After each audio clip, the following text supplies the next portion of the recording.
And we're live. What's going on, everybody? Happy... Things working? Wait. There we go. Happy Wednesday. Happy first Wednesday of June. I can't believe we're already in June. This year is flying by. I hope everyone is doing awesome. Let's see who is here today. We got Tuxedo's here, John Beck's here, Beads is in the house, Raj, nice, Stuart, Clown, Steve, Clark is here, Greenbeard's here, Ranch Kid's here. Hope you guys are all doing awesome. Hey, Lord Git. So I came out here the other day and was looking around the printer and was like, cool, like we're ready to rock and roll for next stream. And then right as I was prepping this morning, I remembered that I was supposed to try to figure out some kind of a strain relief for the bed. Well, I completely dropped the ball. I have not done anything with that. So we'll build the printer as is. We won't be printing for probably a couple more weeks. So hopefully between now and then I can try to figure out some kind of strain relief for the bed. But in non-printing news, so this last week I've been dealing with something. I was outside. This is completely off topic, and then we'll get into building. So also apologies in advance, my nose and allergies are destroyed. I took an allergy pill, took a shower to clear out my sinuses, and I'm still dying. So there will be muting and paper towels over there, probably nose blowing. But yeah, so some of the strawberries in the backyard garden had gotten pecked at by birds. So I was out back today's what, Wednesday? So it's probably like Saturday. It was Saturday. I was out back placing a bunch of these reflective pinwheels, and then I also got, is it gone? Well, that's not ideal. It's basically this really reflective streamer stuff to try to scare the birds. And as I was out back, I was looking around, I was looking over the blackberry bush, and we have some purple flowers next to the blackberry bush. So I look over to see how they're doing, and the flowers are just gone. Like, gone. It's like there was no plant ever there. So I walk over there, really confused, I look around, look down, trying to figure out what happened, and I'm just at a loss. Like, am I going crazy? This was a pretty good sized flower bush. Then I look over at the bed, because it's a raised bed. I look over at the raised bed next to it, and I notice that one of the watermelon plants is completely gone. But in that bed, I saw that the soil was definitely loose. So this is what I have been dealing with, everybody. This has been sort of the main thing of the week. Let's see here. It's a little scary. Let's see.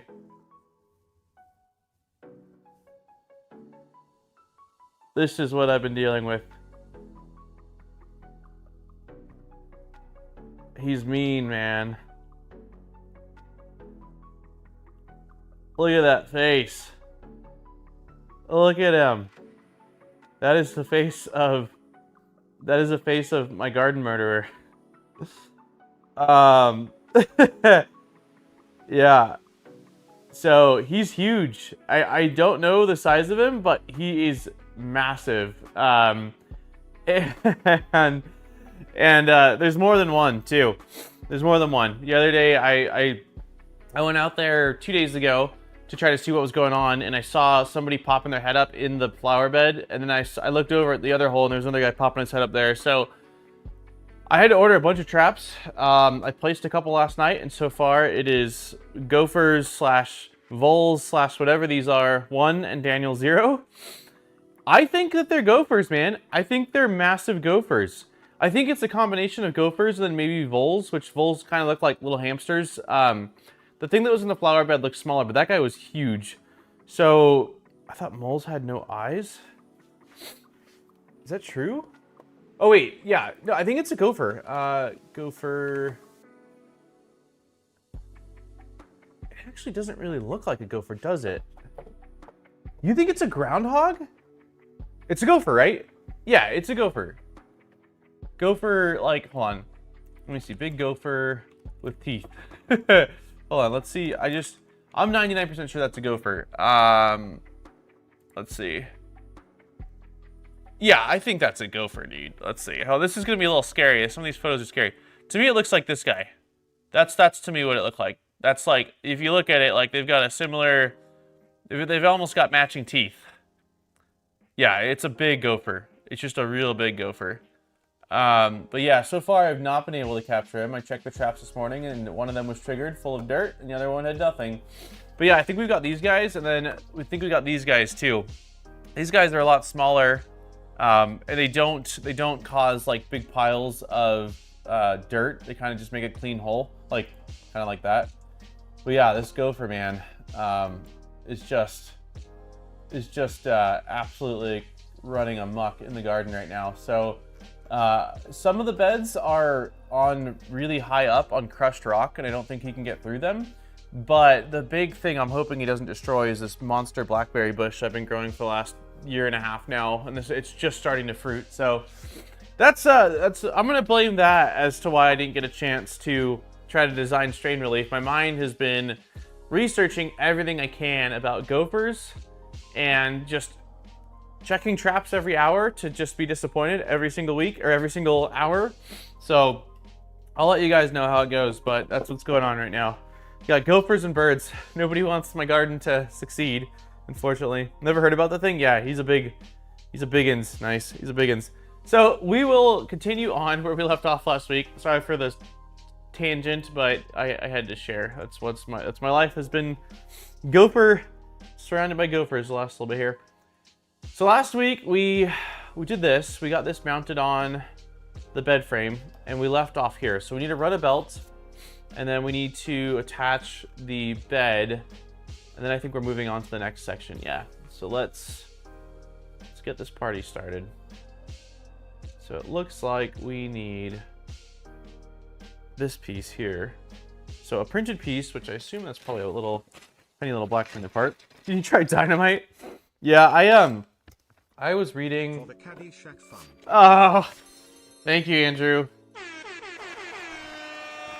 Yeah, I I told Aaron because like most of the stuff I needed couldn't get delivered quick enough, so I had to order a bunch of different things. And I told Aaron, I was like, well, I've spent $100 on gopher related traps so far. Basically have like 1, 2, 3, 4, 5 of a certain type of trap and one of another trap, but so far only 2 of them have showed up. So and I don't think, like, I didn't see any clean, like, I didn't see any new mound last night. So I think that because I've been out there, you know, screwing around with the holes and trying to put traps in them, he or she or they or whatever it is avoiding the area. So hopefully I can get him before too much damage is done, because he's already, like I said, just completely eaten one of the sugar watermelons, Andrew. He completely just destroyed and removed it, unfortunately. So I have one left, and I'm not too convinced he's not gonna get it. Okay, so this piece, let me see here. Let's scroll down. Okay. This piece I think is the piece I have here, but let me check. Do we still have CAD pulled up? Click here to reconnect. Nope.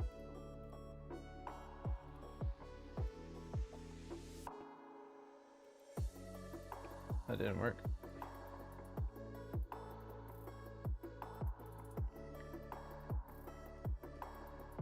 Oh. I don't know. Can we just isolate? Isolate.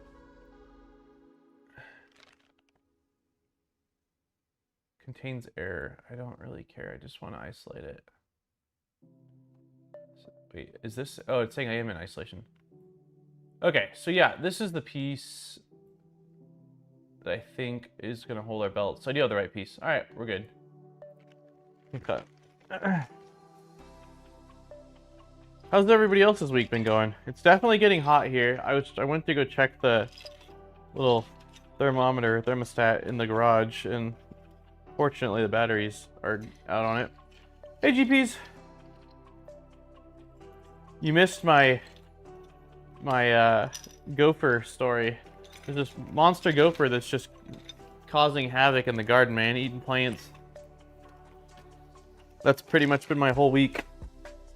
All right, so let's switch to this view, and then let's find the belt. No belts here. And here's the belts.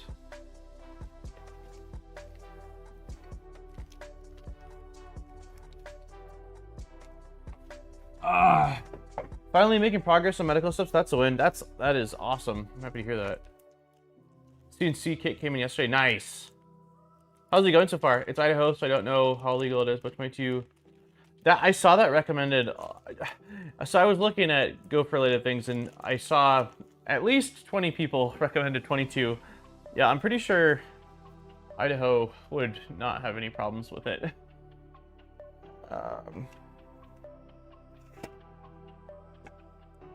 Okay, so I think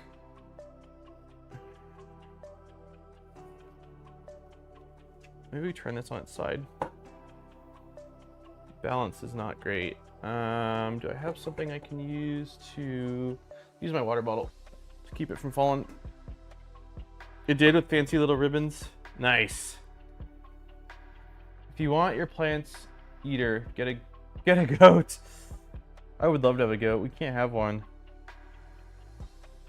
Okay, so it looks like we want teeth facing. Oh, you guys can't see. What am I doing? Sorry, this has been me all week. Also just been sleeping pretty bad too. Landon's had some rough nights, man. We're not sure. We're still trying to figure out whether it's teething, whether it's gas, whether it's hunger, but he's just been screaming. A lot of screaming in my nights. Okay. So it looks to me like belt is going like this with teeth inward. Okay, and then I think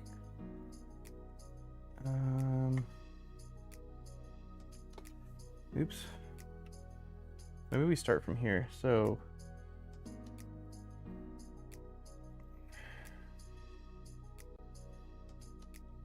now I think belt goes like this.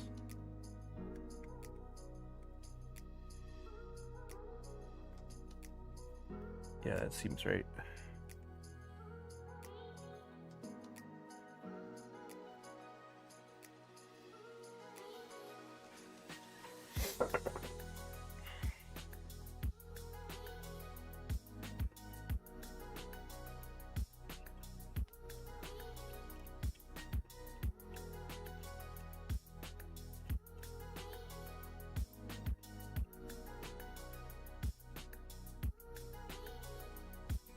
Okay. They just give us a ton of extra belt. I want to make sure I'm not screwing anything up. I think they just gave us a lot of extra belt, but let me make sure that there's not. Let's see. Yeah, it has to be that because there's only going to be one other belt, which is for the CoreXZ kinematics, and this is a longer, skinnier belt. So it looks like they just gave us a lot of extra belt, which is fine. We'll just cut it off. But yeah, it looks like the belt is just going like this, and then this is getting tucked in like that, so we can just pull all of this slack through. Let's see. Okay, and then the belt is going to go like this.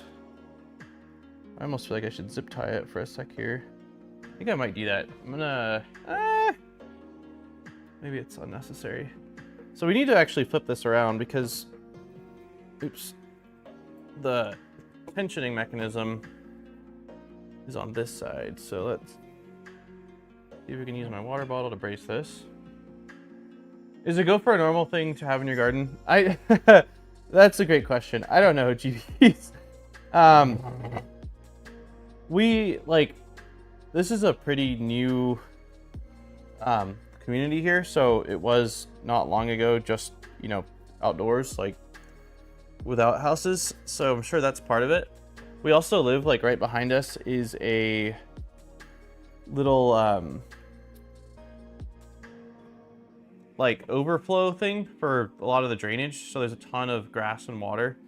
So the people across the street from us, because like this used to be farmland, so I'm sure that's part of it. Like so across the street from us, behind those houses, is a irrigation canal. So they open that up like April through November, and so that carries water to all of the farms, and then we tap into that water as well for all of our, we have like 2 lines. We have a city line that's for all of our indoor water, and then we have an irrigation line that's for like sprinklers and garden stuff, and that's where the irrigation comes from.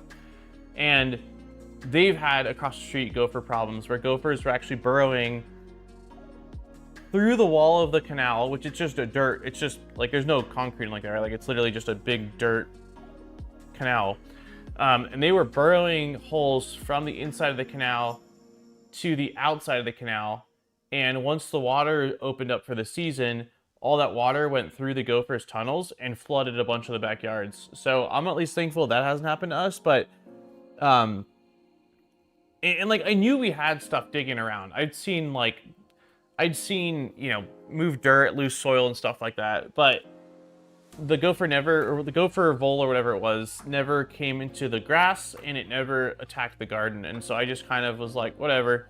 But now that it's like actively destroyed a couple of plants within 24 hours, I'm like, no, it's got to go. Like I can't, now it's a problem, you know. So had a prairie dog duck when I drove over him. He didn't budge, but probably gave him a mohawk. Jeez. I live in Eastern Canada and we don't have gophers here. Yeah. I think it just depends. Like, it's definitely not an everywhere thing. We never had them in our backyard in California. Like, I mean, everywhere has rodents of sort. In California, the main thing we had that would attack our garden was squirrels. We had squirrels. We don't have, there's squirrels here, but not like here. If you get to drive like 30 minutes to a little bit higher elevation, well, that's not true. We have squirrels here, but not in the neighborhood. Like, you don't have to go very far actually to find squirrels. Okay, so we need an M316 socket head. M316 socket head.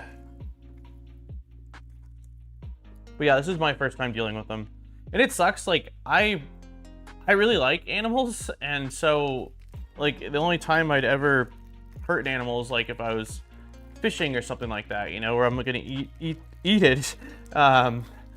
So I don't like having to hurt animals, but it's like there's not much I can do. I've looked online, and like catching and releasing, my dad tried that at one time and it just did not go well, so I don't think I have much of an option.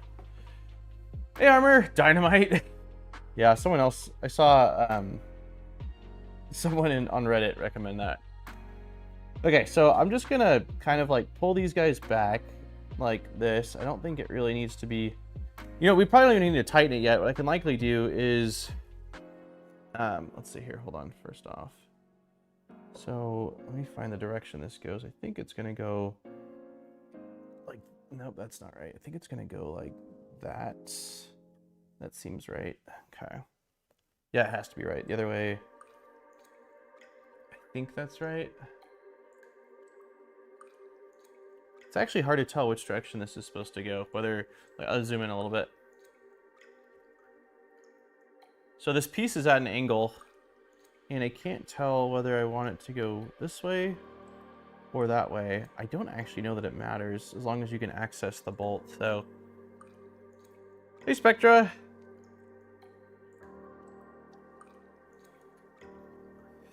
Okay.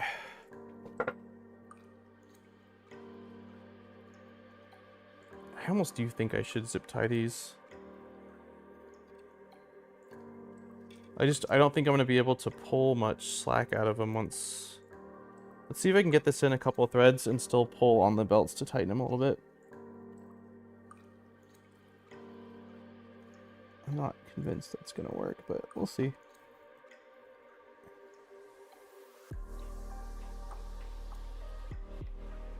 Okay. Can we still pull? We can. Okay, so I was wrong. Doesn't need to be super tight, but because we have our tensioner, but I'd at least like it to be somewhat tight. That's probably plenty.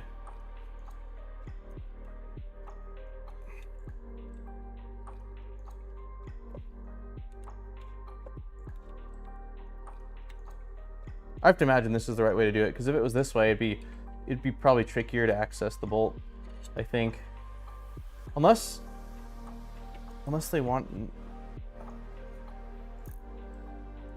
Let me check one thing here. Let's see if I go to the CAD. It's facing downwards. Yeah, so this is right. This is right. Okay.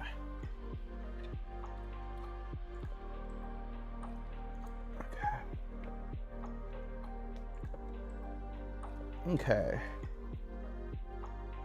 Definitely still loose. Let's see if I tension this a little bit. Oh yeah, that's... Yeah, we're good. I don't need to pull it tighter. We still have quite a bit more, I think, that we can tension this. I'm gonna even loosen it a hair for now. Yeah, okay.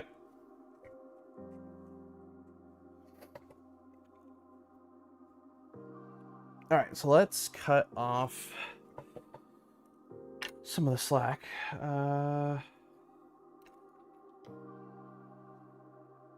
Would you recommend ABS or ASA for printed parts or printer build? I don't have a preference between those two things. I use both interchangeably all the time. People will say different things, but as far as mechanical and thermal properties, I believe they're quite similar. They're both styrenes. I know that ASA obviously has some kind of an additive to give it that UV resistance, but I've never ran into issues. Yeah, I've never ran into issues, so.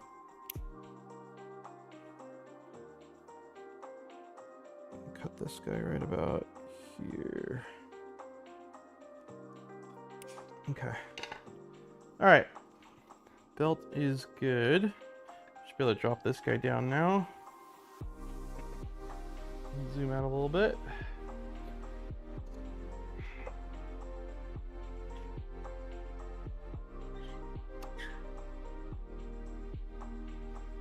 Is it on autofocus? No, it's not. Okay. Okay, so next up we are installing the bed itself. And like I said, if anyone that missed it, I planned on trying to design a strain relief for the bed, but I completely forgot. I got so caught up in Gopher land that I just didn't get a chance to do it. So hopefully before we actually print with this thing, I can figure out some kind of a strain relief.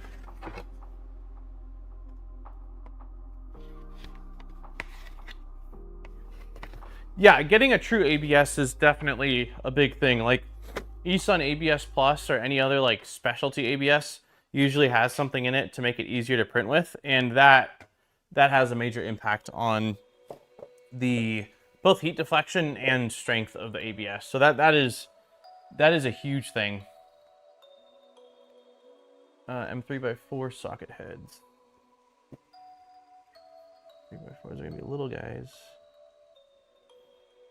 M3x4. Really? M3x... No, those are not socket heads. At least not based off the pictures. M3x4. Yeah, they're not. Here we are. Okay, so we're taking these little guys and we are putting them... I think these are just like... wait. Yeah, I think these are just stoppers for the bed, so that way it helps with alignment.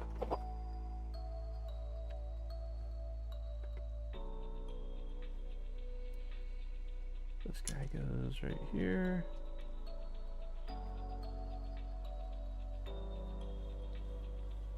Hey, Jose! Been impressed with Sony ABS. Cheap. What did you say? Cheap. But it's near raw ABS. You can get. I didn't know if one was technically better than the other. I figured either one will work. Yeah, they'll work just fine. I like ASA because you keep a bunch on hand and generally outside filaments, so I don't have to think about it. Yeah, ASA is definitely the best for outside. I mean, for outside stuff, I use PETG a lot as well. A lot of my drip irrigation parts that I printed last year, the year before, are PETG, and they've held up fine. I also like that I feel like they have quite a bit more flex for what I'm doing, because I'm like shoving things into the ground. It needs to be able to kind of flex if there's a small rock or something like that. But I agree. ASA has come down and cost a lot. It was, when it first came out, I mean, ASA has been out for a long time. For 3D printing, when it first came out, it was quite a bit more expensive than ABS, which I think is still largely the case, but that gap has narrowed, so it's less of a deal to just kind of get ASA.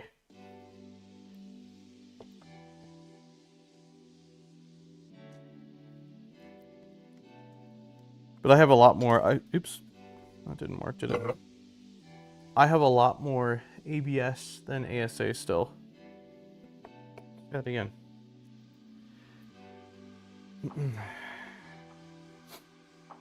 Happy Wednesday. Okay, so let's see. That looks like it's aligned. I must have just... Okay. In other animal news, I lost at least one fish in the fish tank, which sucks. I bought it last week.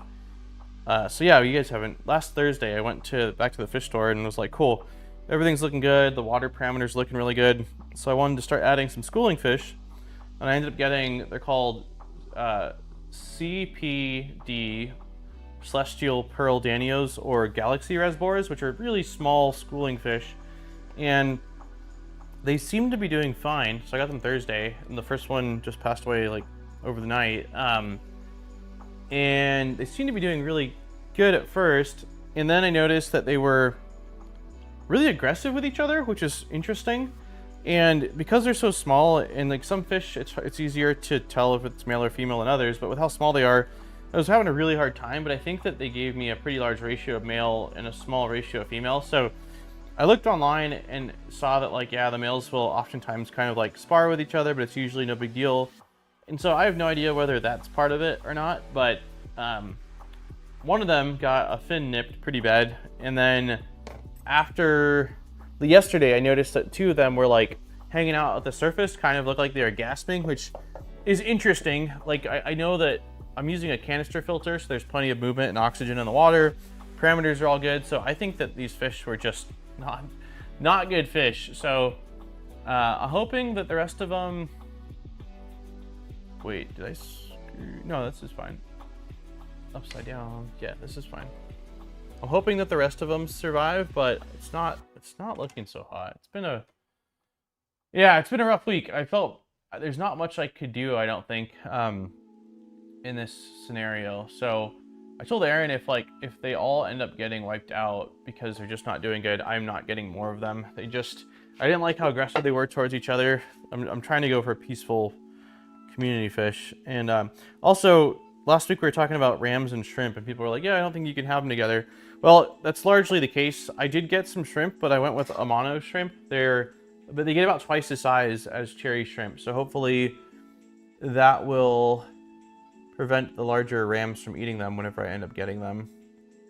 The only downside is they don't reproduce. They need brackish water, and I have a freshwater, so freshwater aquarium. But yeah, it's been just did they sell you some duds? I don't know, man. I really like this fish store. Like, it's not, I didn't go to like a Petco or PetSmart. It's a local fish shop, and I think that most of their fish look really healthy. I will say that the tank that these guys were in was really dim lit, so it was super hard to even see them swimming around.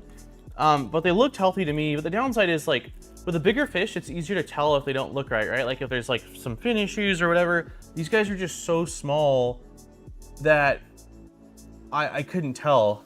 And for being small, like, I think the fish, I didn't realize the price on them because I don't think, maybe they had it on the tank, but I didn't realize it. But they were like $8 a fish, which for a fish that's 3/4 of an inch seems pretty expensive to me.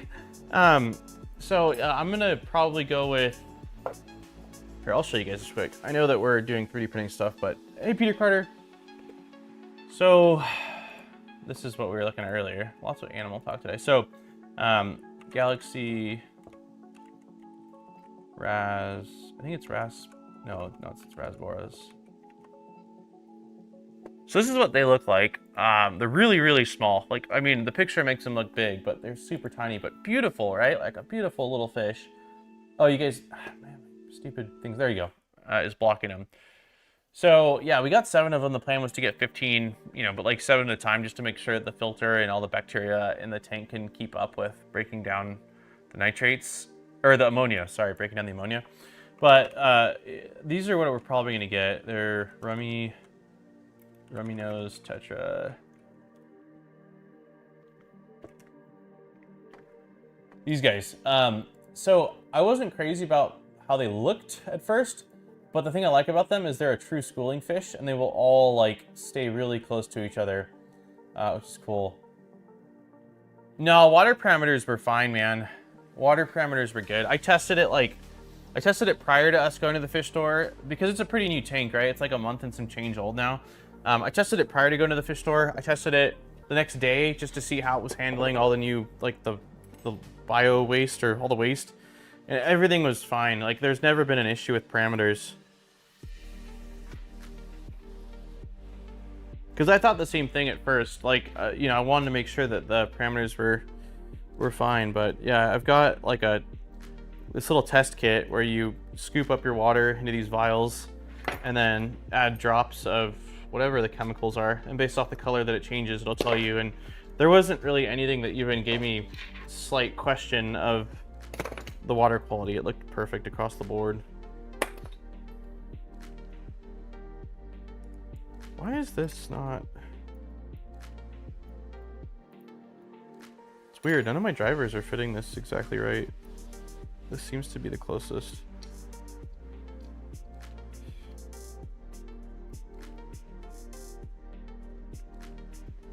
But yeah, the one thing, because like I've been reading a lot, obviously, on the fish stuff, and it seems like there's a lot of fish that are just bred, like bred poorly.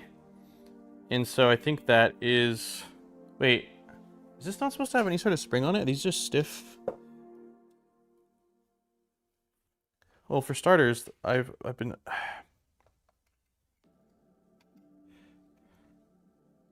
is it a Torx? 1, 2, 1, 2, 3. No, they look hex. They look hex to me. But what's happening is the bolt is actually unscrewing as I'm doing this. So we need to bring this up. I need to tighten this guy.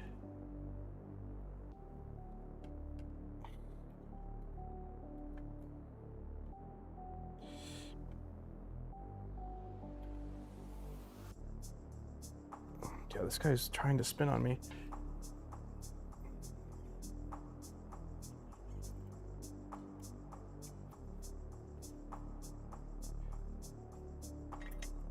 I'm just a little confused as to why this guy is not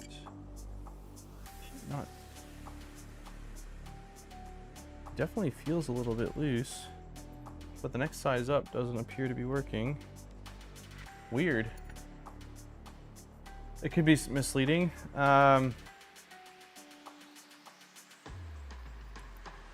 It seems to be working, like just not great.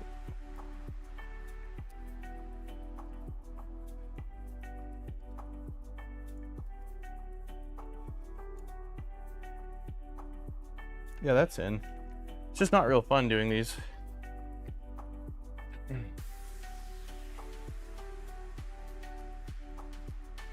Make sure those bed screws are really tight.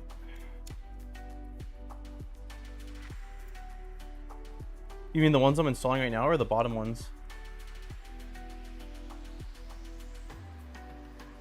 It doesn't line up that great either.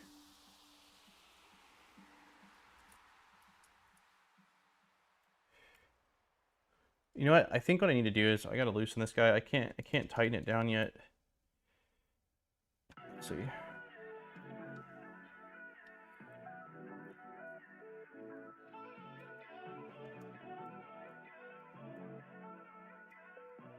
Man, these are awkward.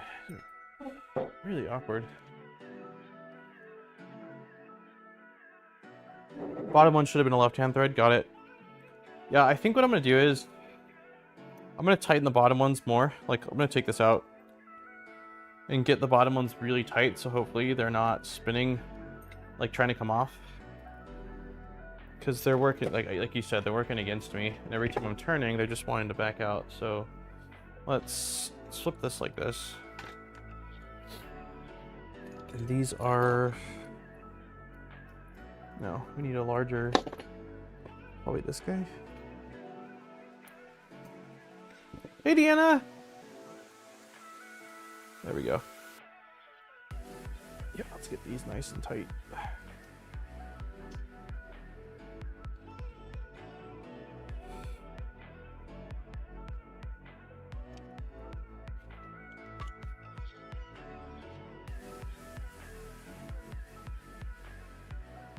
That's tight. Loctite them. It's probably not a bad idea. If I see them moving again, then I'll definitely consider Loctiting them. That's not a bad call. But it looks like I don't remember if I might have just hand tightened them last time we installed these. So let's see once I do this, if they're still moving on me. Can't remember how I tightened them. I don't think I pulled this guy out last week, so I probably just threaded them by hand. Okay, that's in.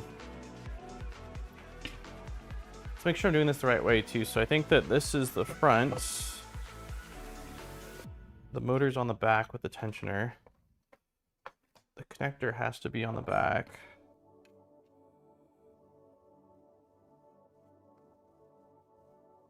Okay. Okay, let's try this again.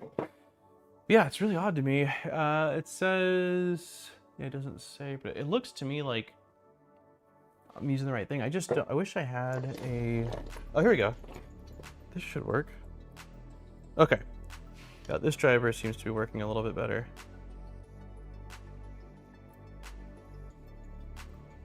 Let's just get them all in loosely.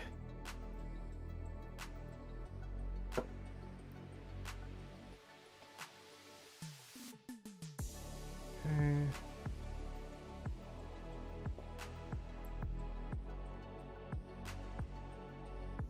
Okay.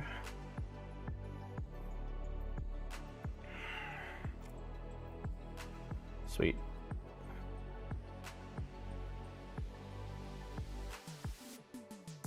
Okay, yeah, I am not gonna be able to tighten it's I might need to get some new tools here. This driver is spinning. I've used these Fabrica ones so much, even though I tightened the little grub screw on them. Oh, this thing is totally loose now. It fell out. Okay, let's see if I can tighten this guy up. Hold on.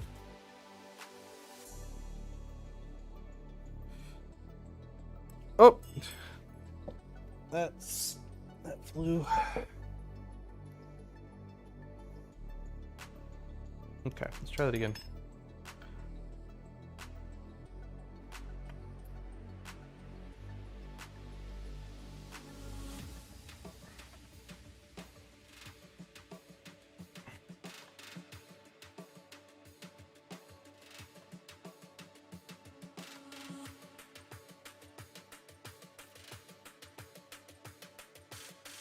Okay, there we go.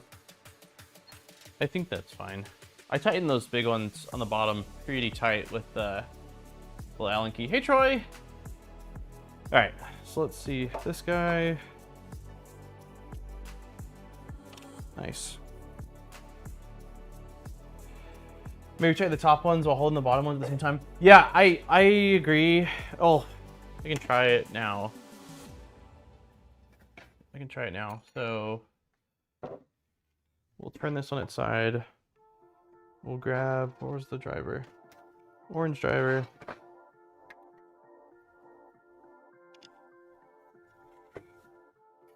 To be fair, I'm gonna have to take this one off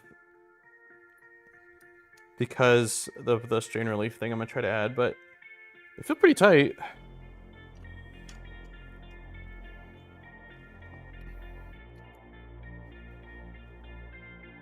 I feel pretty good.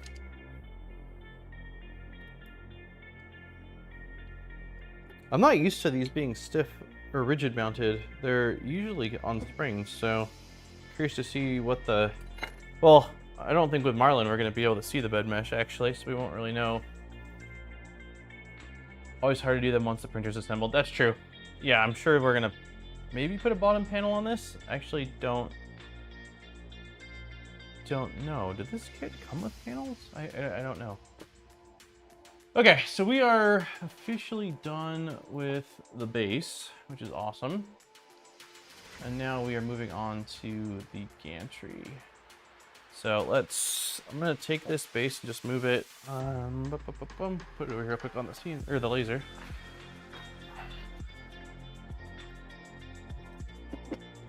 Yo.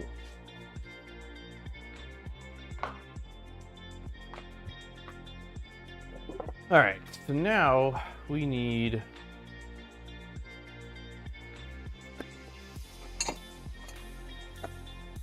some 2020. Go for it. Funny. All right.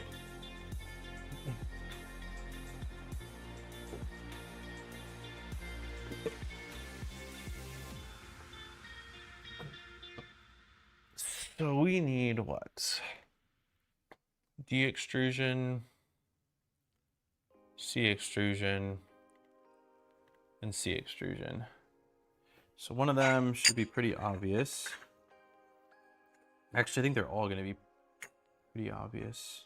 So this one has 2 holes in it, and then these 2 match each other. So it has to be these guys. Okay. So starting with the D extrusion, which is this guy. Change camera. All right. So front, this must be the top, right? Yeah, this is top. So let's say this is the front. And for this, we need, looks like a couple M5 T-nuts. Why does it have the trans, does anyone else see that in chat? Like next to tuxedo and next to Dougal, there's a translate icon, like a Google Translate icon. I don't know if that's, is that a YouTube thing or is that something with my browser? All right, so we want,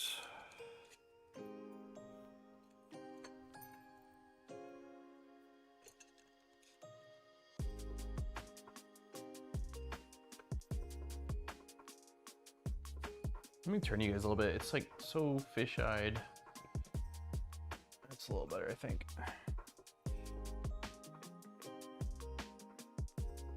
And then, okay, so they're all facing the same direction, it looks like. So those are going that way. These are, oh, is this broken? Weird.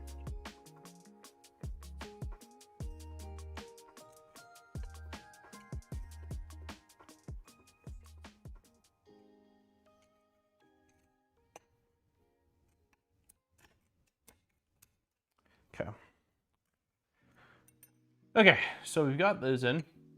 And then above, which this is the side it's calling above, we need just 2 of them. And it looks like facing the same direction as what we just did. So one here.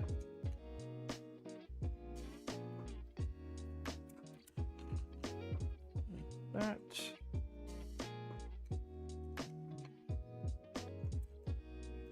Okay, and then the rear, which is going to be this side, looks like we need 1 going like this. Any updates on index stuff since last week? You guys were talking about last week.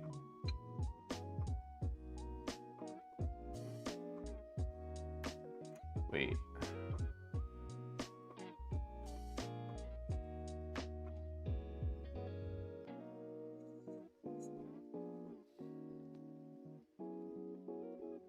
Maybe I'm messing up on this, actually. So this is showing both sides have drilled out holes. This one has diameter of 4.5. This is a diameter of 5.25. I'm gonna say this is the larger diameter. So larger diameter is here. It looks like I somehow managed to do it right. Okay. Hey, Kenneth.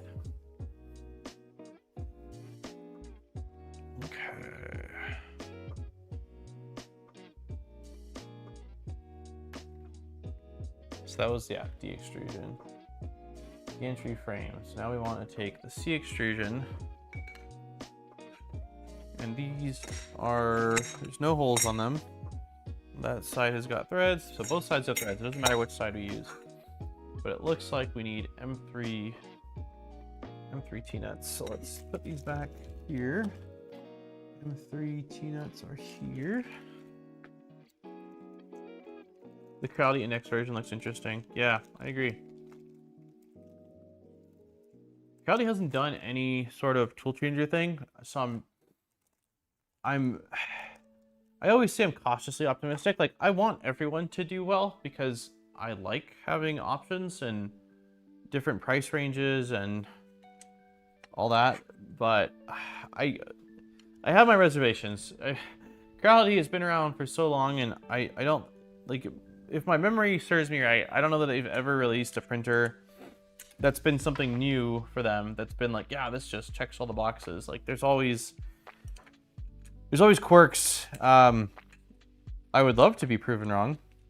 I mean, I think with their like CR10 and stuff, it was largely good for what it was, but there was still, like, that was back when mods were still sort of standard for even printers you bought that were not, you know, like a full kit printer. The bed had all sorts of issues on that, and the leveling was rough too. You had to like switch to glass or figure out a way to do automatic bed leveling to compensate for the issues. So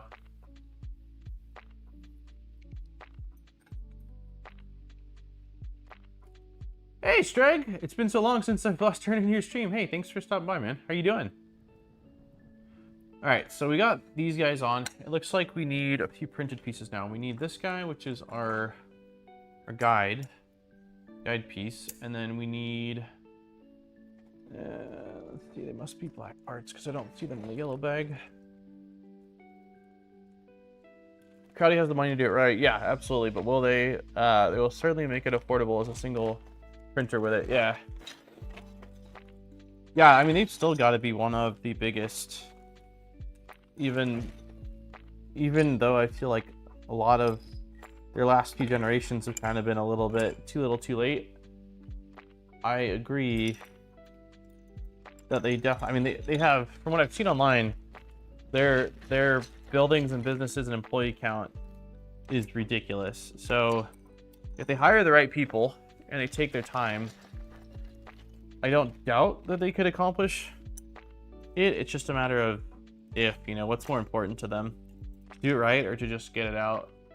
Okay, so we need this. These both look like the right pieces, I think. Yeah, cool. I've been doing pretty good. I finally landed a job. Nice. How about you? That's awesome. Happy to hear that. Congratulations. Pretty good, man. Just busy. Yeah, we got a 3-year-old and a 9-month-old. And the 9-month-old's not sleeping well, which is unfortunate. And 3-year-old, we got him he's in gymnastics and swim right now, so that's a ton of fun. But it's just busy. just really busy. I thought I heard that they're filing for an IPO in the Hong Kong market. Interesting. I have not been keeping up with a lot of 3D printing stuff. Like, this stream is part of it, and then I'll poke around a little bit, but a lot of the social media stuff I've just been staying off of. It's just been too dramatic, too much, I don't know, too much stuff going on that bums me out. So I really haven't been keeping up with things as much as I did for a long time. Okay, so we need to use this guy. Am I correct in assuming? Yeah, it must stand on there like that. So we're basically placing, let me see if I can zoom in a little bit. Thanks, Dan. Yeah, it if you haven't popped around in a while, it's entirely possible. But yeah, it's been busy. He was born August 31st of last year. So it looks like this is going like that, and then this sort of, wait, no, this is wrong. It must be going backwards. Yeah, so this is going like that on the ground, and then this sort of mates with it like that. And that's where you need to put your screws in. So let's try to get this lined up here.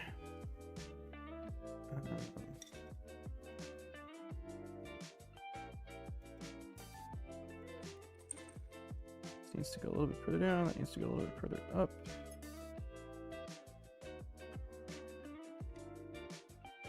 That looks pretty good.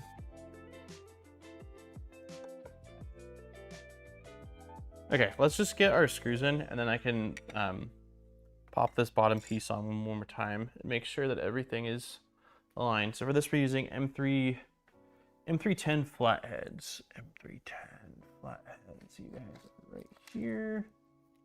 Doesn't look like M310s.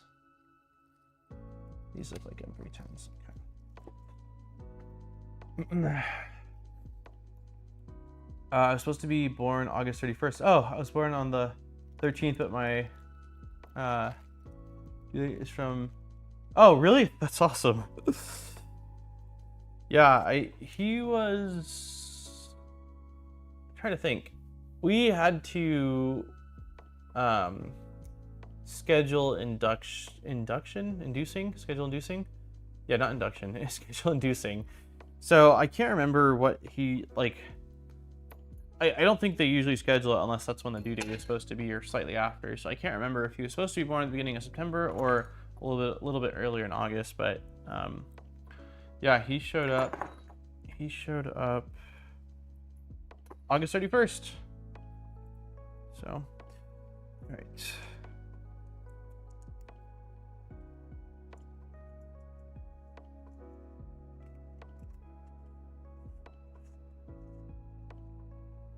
That's in.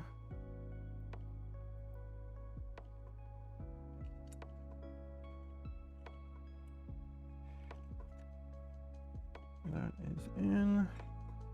Let's just go ahead and drop it on here one more time, like that. So I'm going to turn this. You guys won't be able to see it too well, but basically just using this to make sure it's lined up correctly.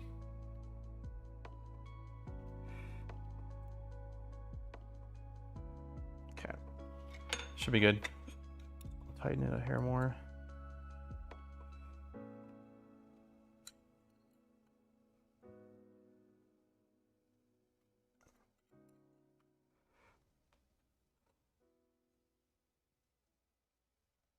Okay.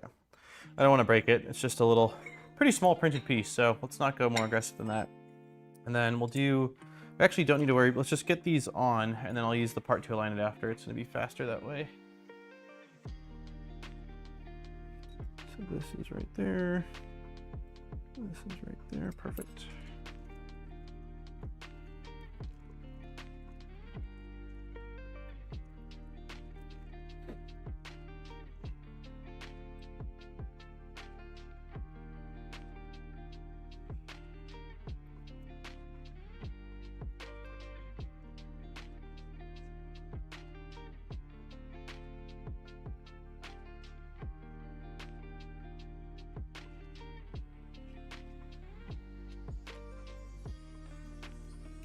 Okay, so this is still loose. It can still slide. So we're gonna go ahead and drop it here. Gonna hold this tight, slide that down so it's in place. And then I will tighten this up a little bit so it can't move. Like so. Pretty handy little helper.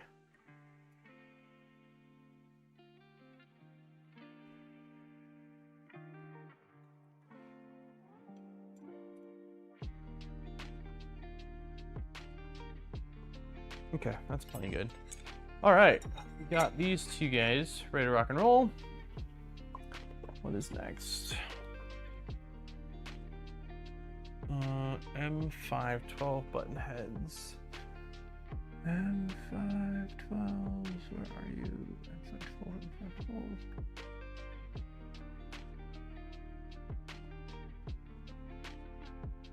M512. M512. Okay.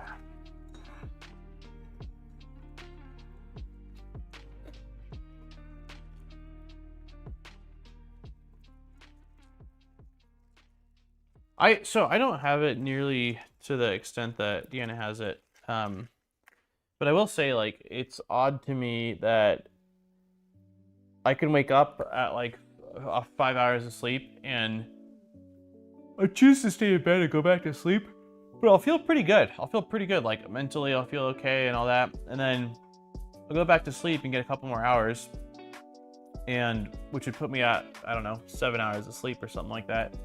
and wake up just feeling terrible. It's kind of today happened. Like I think I went to bed last night around 2, but then Landon was up, and then I was thinking about fish stuff. So I was researching fish stuff in bed till like 3.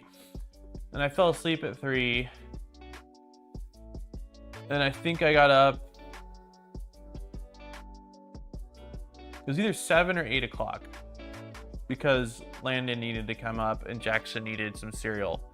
And I went back to sleep for 2 more, and I felt okay at that point, but I was like, nah, I probably should get some more sleep. And now that I woke up, a couple hours later, I just feel awful. Like, not awful, that's maybe not the right word, but just brain is still really foggy. I feel worse than how I felt with 2 hours less sleep. I don't think it's the same as Deanna's. I know like Deanna's described how little sleep she needs, and I think at that point I would probably not be doing well, but sometimes, maybe more often than I realize, when I get more sleep I don't actually feel better, which kind of sucks. Which kind of sucks.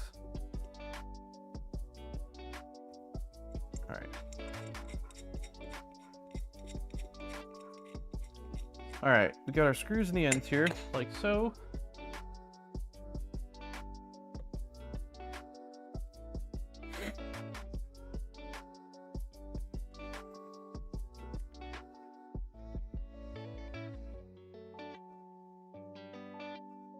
Okay, so I'm gonna move the camera a little bit.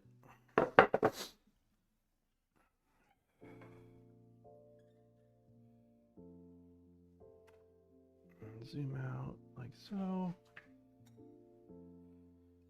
So it looks like we need to turn these guys inward, so that way these little printed parts we just did are facing inward. Let's move this, and then this piece goes like, yeah, this piece goes like this.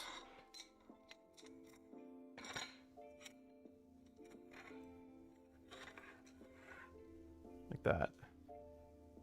I think that's right. Actually, I don't entirely know. I don't think it matters actually at this point. Doesn't say anything about tightening, but I have to imagine we're tightening. Yeah, I have to imagine we're tightening the blind joints, at least right now. I need only 4 hours, but on the raw, not wake up in between. Got it. Yeah, like you need a good 4 hours. If you're gonna have 4 hours, it needs to be solid. Yeah, I don't understand. I mean, I'm 33 and I still don't understand why my body does certain things or is the way that it is. It's certainly not what I would consider conventional. Okay, so let's see. Okay, so let's push.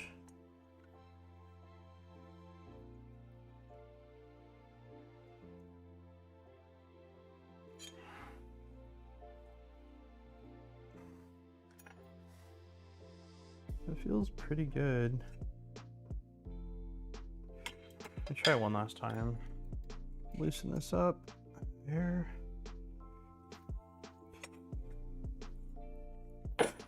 Ooh. Oh, I just dropped the 1, 2, 3 block and I'm wearing flip-flops. Oh, thank. You would have seen, you'd be like, wow, remember that stream where Daniel dropped a bunch of swear words? that would have probably got me swearing. I cannot power nap while sitting. No, no.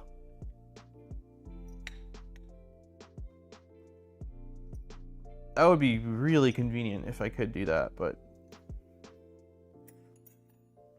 is the extrusion just not cut perfectly? Is that what's going on here? It doesn't feel like it's lining up perfectly. There's a slight deviation. Not loving it. I'm gonna try one last time and then I'm gonna call it good enough. If it goes back to the same spot, I have to imagine it's just the extrusion. Homemade lasagna? Oh, yum. That sounds really freaking good.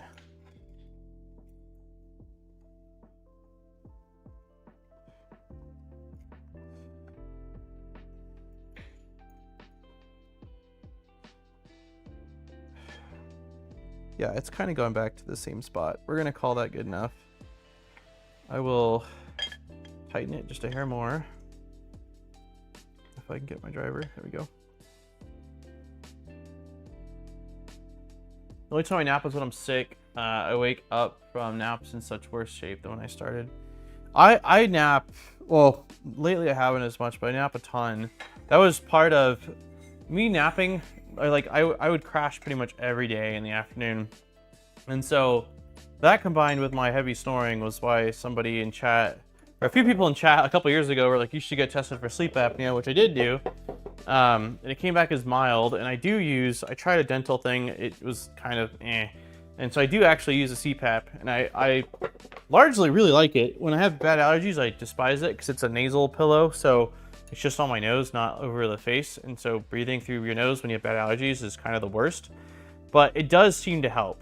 My need to nap midday has absolutely dropped. I wouldn't say it's perfect, but I have seen an improvement, which is nice. It's less of a big deal now because I work from home, and other than meetings, Lightburn's pretty flexible schedule-wise. Like, I get all my work done. So if I need to take a nap midday, I will, and then I'll just work a little later that night. But yeah, when I was working at Matter Hackers, they had a break room that had a couch, and there was quite a few times where I'd go in there on my lunch break and just fall asleep on our couch. So I enjoyed the midday naps, don't get me wrong, but they're not good, I don't think. And they for sure make it where I sleep worse at night. If I nap midday, I sleep worse at night. There's just, yeah.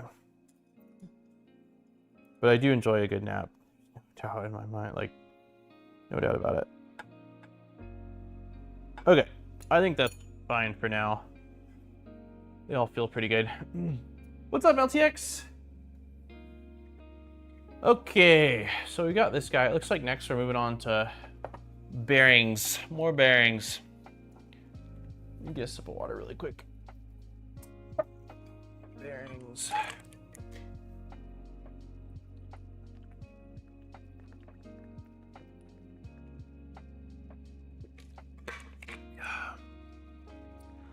It's going pretty good. It's going pretty good. I was supposed to try to figure out a strain relief for the bed between last week and this week, and I completely forgot. It was like right when I was about to go live, I clicked on it and it was like bed, oh, strain relief. So I didn't get a chance to play around with that, but we won't be printing, for a couple more streams anyway, so I still have time technically to do that. But outside of that, like, it's been pretty smooth. I think the instructions are as good as I would have expected, if not better, which is always a nice surprise. Let's see, this looks like, okay, so this is one of the pieces we need. So we need a second piece that looks like that, I imagine.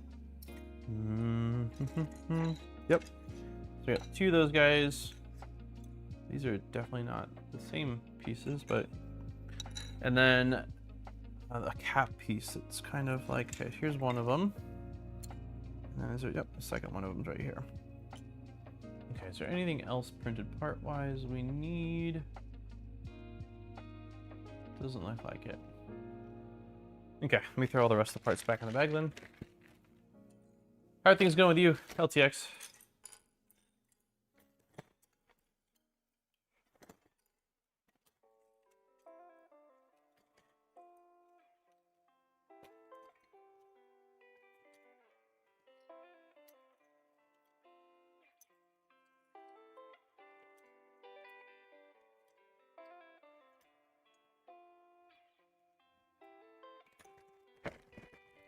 Get our bearings. Actually, where are the bearings? Are they in here? Yeah, they are.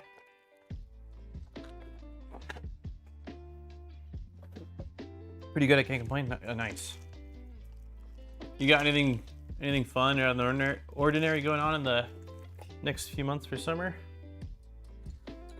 All right, zoom in, that's about right. Cool.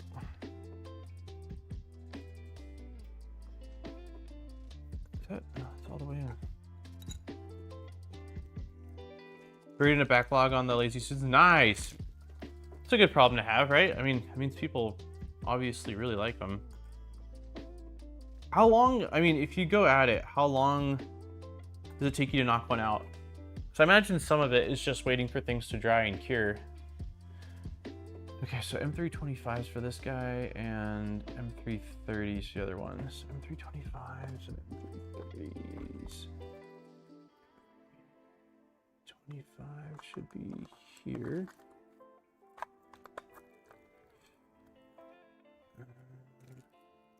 Those are the 25s. So the 25s look like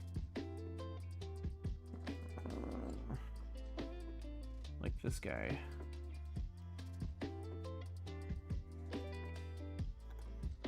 Yeah, okay.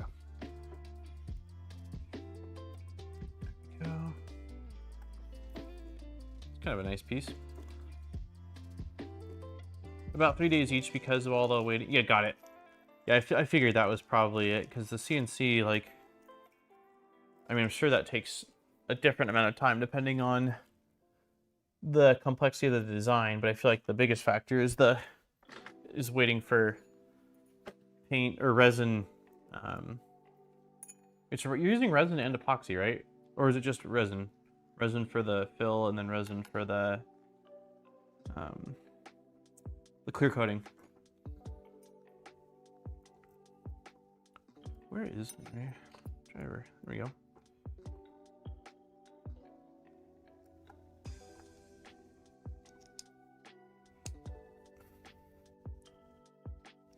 Okay, that is not going in.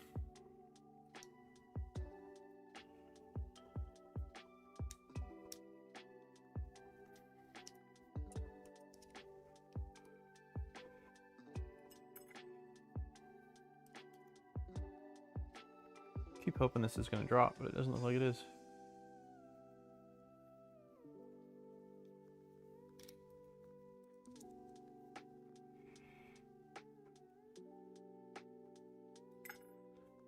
Do we not have a 2mm driver? I can't believe in that. 3mm, 1.5, 1.5, 3mm, 2.5. How? How in the world? All right.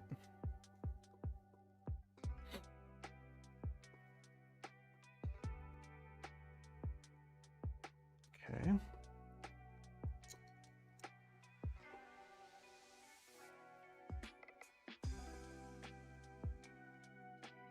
This is why I prefer drivers to wrenches. Yeah. Well, I had quite a few drivers at one point, but I don't have like a full set down here and a full set upstairs. So I run some upstairs when I need them. And so I must have, I think I have two 2mm drivers, and they must both be upstairs. Tabletop epoxy for the most part. Got it. The CNC machine goes super quick with the 8 horsepower spindle. A full sheet of them can be cut. Wow. Got it. So it's all the epoxy. Is there other epoxy you could try using that would maybe be quicker? Like a quick set, I don't know, like a quick cure epoxy? Okay, that is... These screws aren't going in very far, which I don't love. It's probably fine. But M325 seems to be only giving us a couple threads. I can tighten them a little bit more, but I also don't want to crack it. Like, that's probably as tight as I feel comfortable doing it. So, probably fine. Someone told me once that the first few threads do, I can't remember how much of the... This one's actually going in further.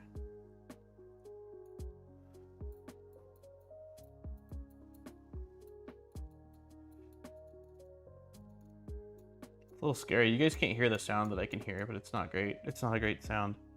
Okay, that one went in further, so that makes me think this guy probably needs to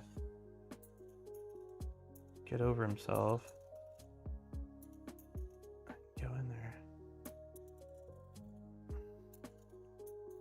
Kind of sounds like a dolphin. That's the only one. That's like, it sounds like a dolphin. If you can picture what a dolphin sounds like.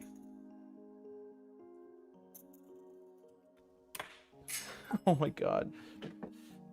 It flew.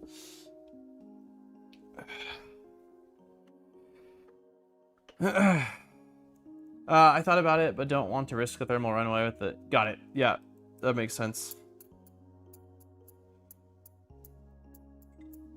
Okay. So I lied. They do go in all the way, but you just, when you hear the scary sound, go more.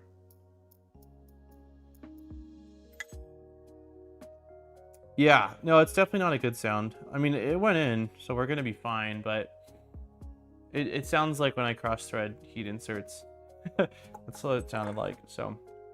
All right, well, at least that one's, it's in. Hopefully I never need to remove them. This guy pops on right here. Hopefully. Okay. And this guy needed different size. This one was M330s. Yeah, M330s. M530s, M325s,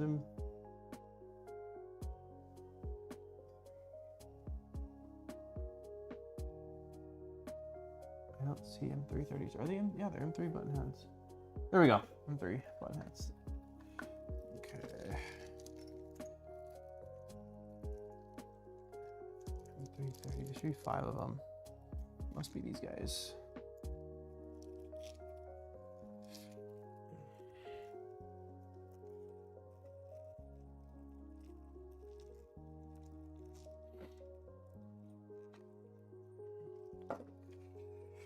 All right, let's see if these ones squeak. I kind of feel like they will. I wonder if I can just press these past. Yeah, there we go. Jack? I hear Jack calling Dad. These ones popped in.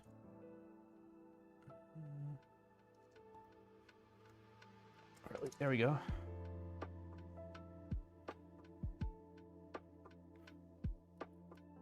I think we might get a Jack visit in a sec here. Jack?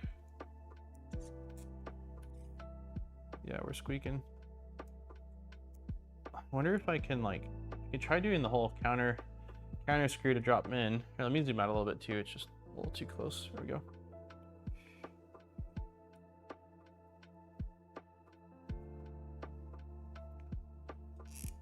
No, we're still squeaking.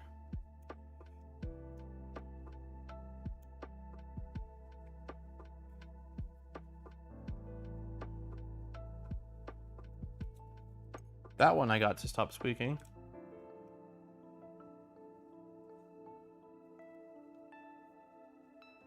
Well, only one of them squeaked on this one, so that's an improvement.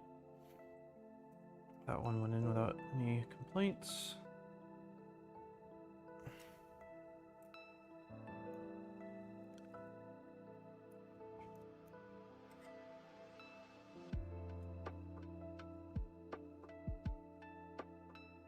Okay.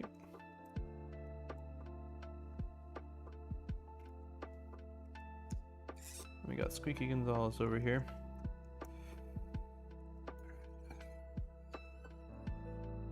Just sad sound.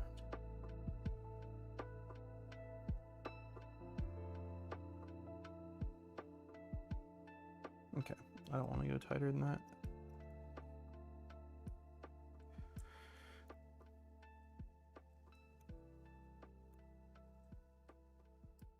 All right, we're in. Maurice, happy Wednesday, man. Welcome, welcome. All right, what are we doing here?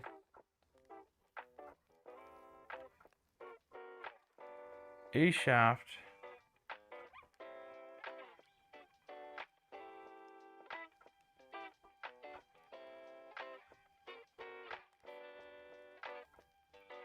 Ah, got it.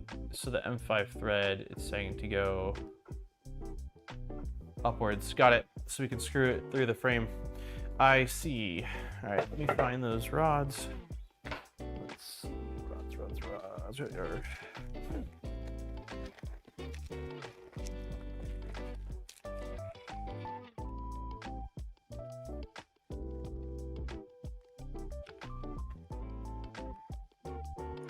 Ooh, there's some oily fingers. Yeah, one side of this has the threaded, and so that needs to get pushed upward towards the horizontal cross beam, so then we could then tighten through the extrusion into them. So Let me zoom out a bit, quite a bit. Let's see. Get you guys at a kind of straight on angle. Right about there. And then we definitely need to zoom out. Probably right about there. Okay. So this is showing with this only has one, so this needs to be turned around like this. Okay. Hey George, what have we done today? We got the bed installed and the belt, the Y belt, and then basically this. So not a ton. Okay, and then it looks like on the right side, which would be this side, is where this piece is going. And it looks like it's going like, yeah, this is the top. So we'll slide this through here like that. And then bottom on this guy is right here. I think it needs to go like this. Okay.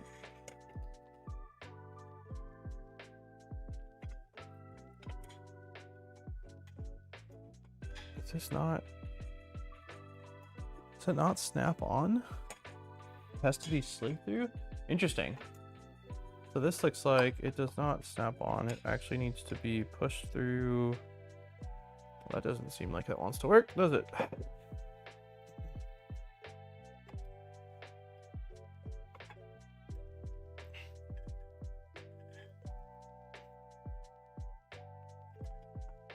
Shoot. This does not want to fit. I feel like this should just pop in, but it doesn't.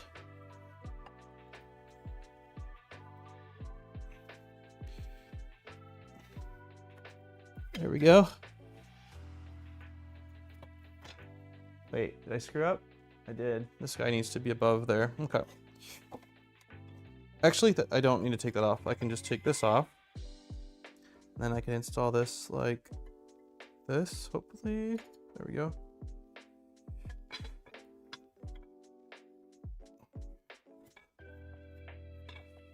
Okay. Ow. That does not seem... Okay, no, that's fine.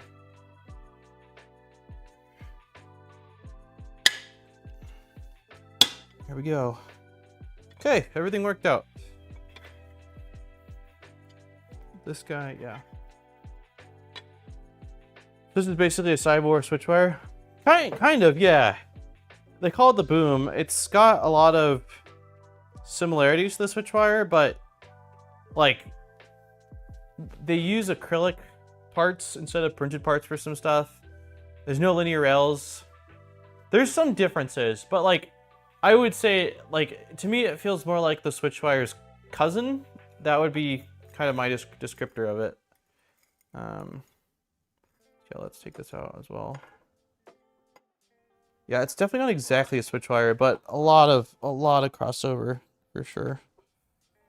Okay, so that's in. This needs to just slide in like this.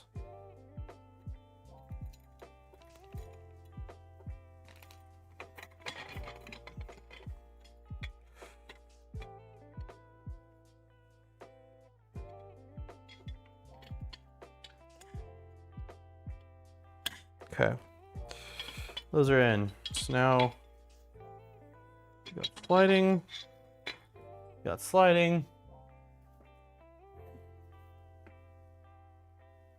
And then I assume we're probably gonna bolt. Yeah. So M520 socket heads bolt directly to the rail, which is kind of cool. Or the rods.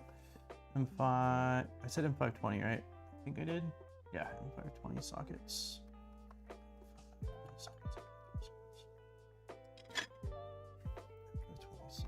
Right here.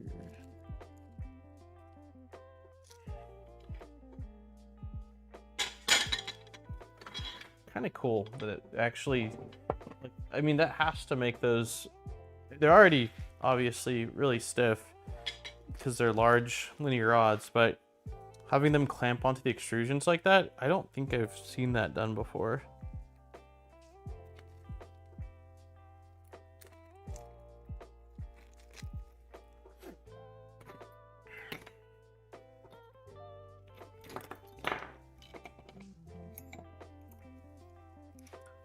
So through the hole. Yeah, it's pretty cool.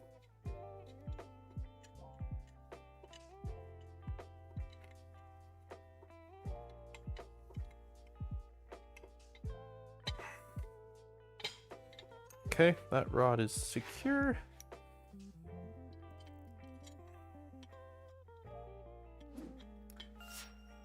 Steve! Oh my gosh. 4 freaking years, Steve. Randy, Steve gets all the sound effects. Thank you, man, for 4 years. Also, welcome back. I hope you got some sleep. Let's see, today's Wednesday. You said you got back, yeah, Monday late. So hope you hope you got some sleep. How are you feeling?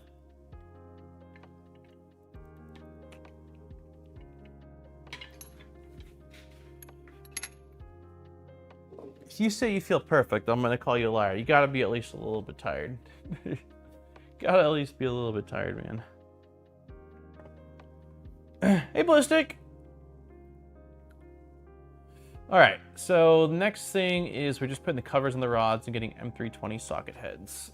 So those covers probably are in this bag, unless they're, yeah, they gotta be in this bag. I felt fine for the workday yesterday, but jet lag caught up a bit after work. Okay.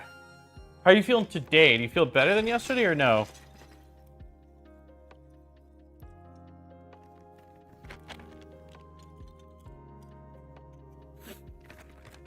Raj, with the 15 months, man. Thank you so much. Let's see. We'll do air horn and a Hadouken. Thank you, Raj. Ask me again.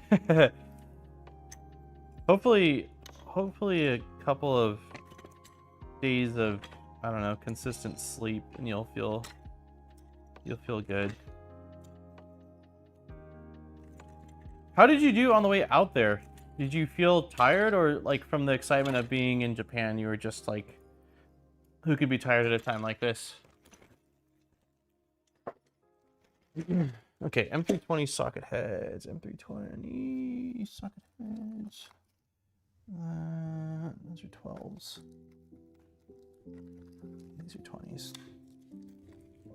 Okay.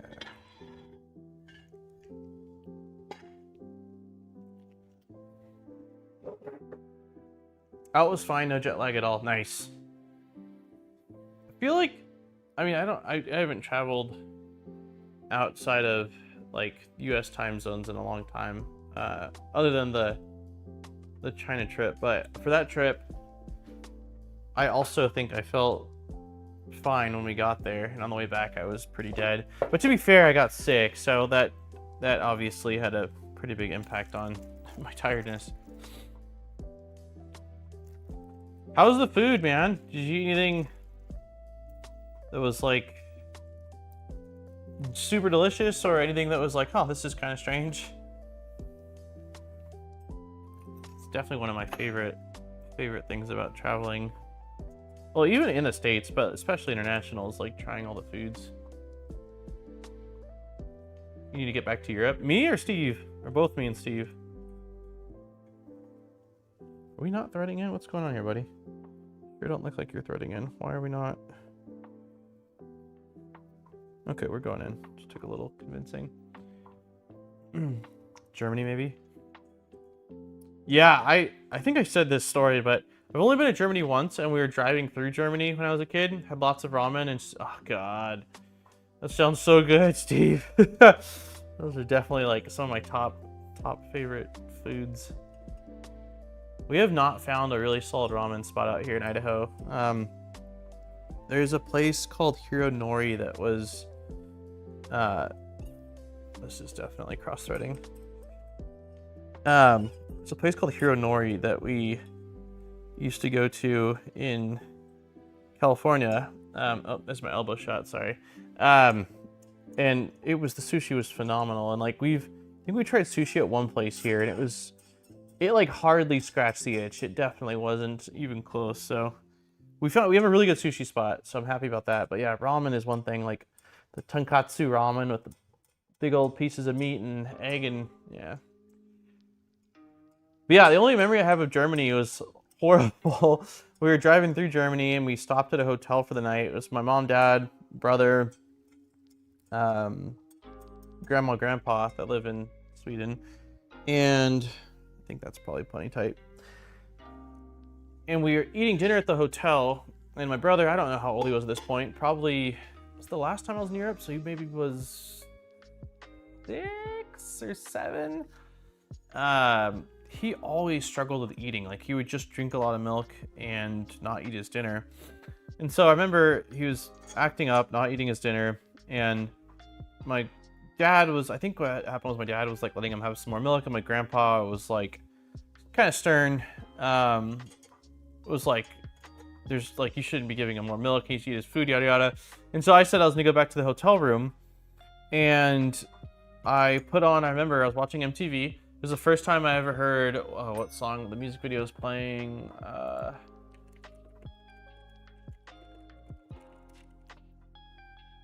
Evanescence, Bring Me to Life.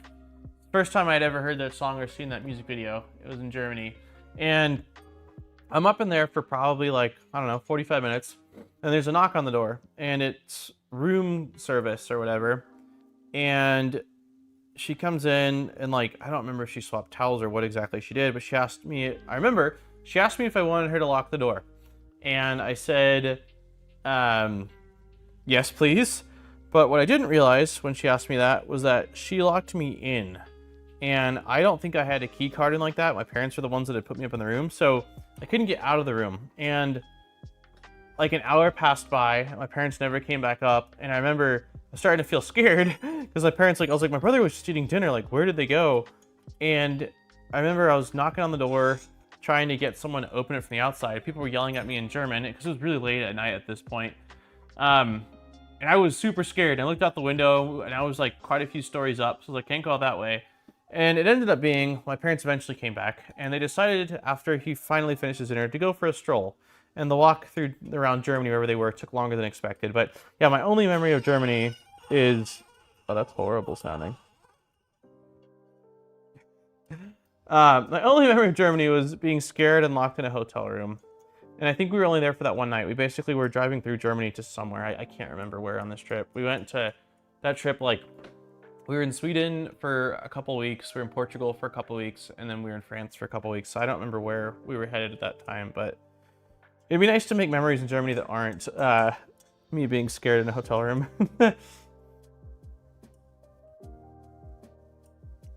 Scary German girl. Yeah, I never heard of a place that locks you in your room.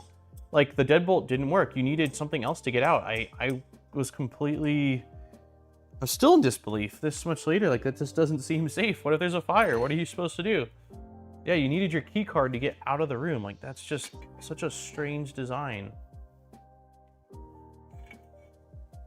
Okay. I'm gonna open up the giveaway. We are at 1:30, so let's get this going so I'm not late.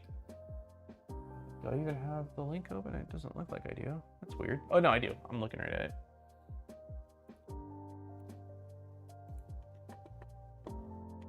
No one locked you up in Portugal. Yeah, in Portugal, it was at my uncle. My uncle had a flat. I think it was basically a townhome. Pin message. Or maybe a condo. But it was like second or third floor. And when you walked into the lobby, there was like all the mailboxes right there. So I think it was maybe a condo is what it would have been called. But it was awesome. It was beachfront. And my uncle had it for a lot of years, but he was getting older. He's my uncle that passed. He passed away. But his health had been declining and walking was more challenging and going upstairs was just becoming unrealistic. So they told us that they were going to end up selling the place. And so that was kind of the incentive to like get out there and stay there for, I think it was 2 weeks. We were there for like a week and a half. And then I think we did a day trip to Spain. Spain was cool. I remember it just being super hot, really, really freaking hot, but We got to check out like a Coliseum, no, not Coliseum, that's Greek. Like the bull, like the Matador area or whatever. And then I know we got to see this like cathedral that had, I'm pretty sure it was supposed to be Christopher Columbus's tomb, which was pretty wild. But yeah, giveaway links open, everybody. So if you want to enter into the giveaway, we'll have that for about half an hour here. Also, if you have not hit the like button, please do. Let's see if we can get let's try 50. 50 likes is our target.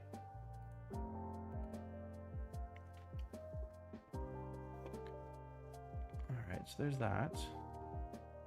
Ooh, bearing stack time. Okay. So it looks like we need, are we doing 2 of those stacks? Probably, yeah. So I assume both for the top and bottom. Yeah, or top left and top right. Let's get out.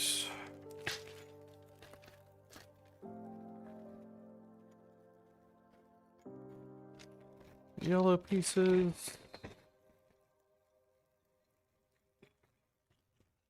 That does not look like the right piece.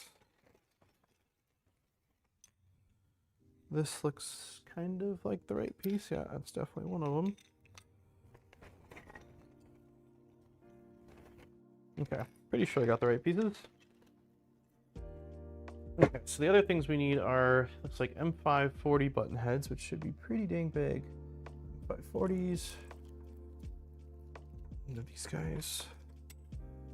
Then we need bearings and M5 shims, which are these ones. Where's our bearings at? There's our bearings. Okay, that might be everything. All right.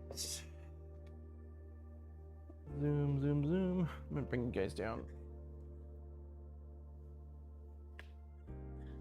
Let's see if that works. Are these the same? Basically are the same, but not exactly. So from the bottom, if we're looking at it from the bottom, this is the one we need. Okay. Bolt through here. And then we've got shim.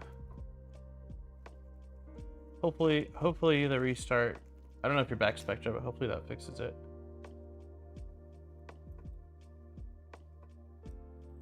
Okay.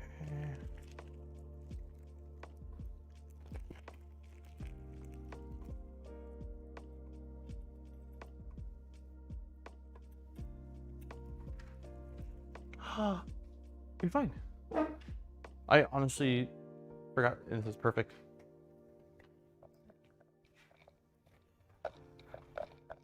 I got a care package drop.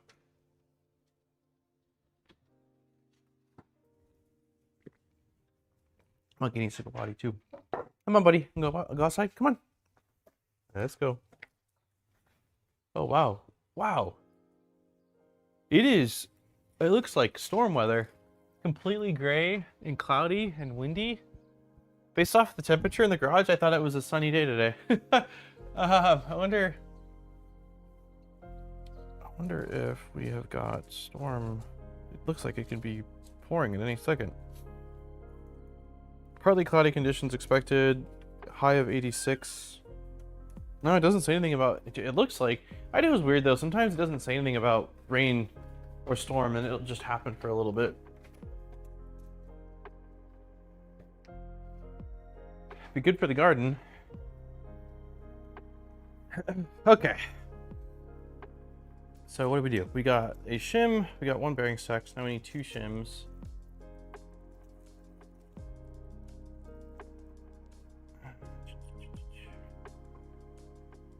Do them like, go like this. Okay, 2 more bearings. 1 and 2, and then 1 more shim.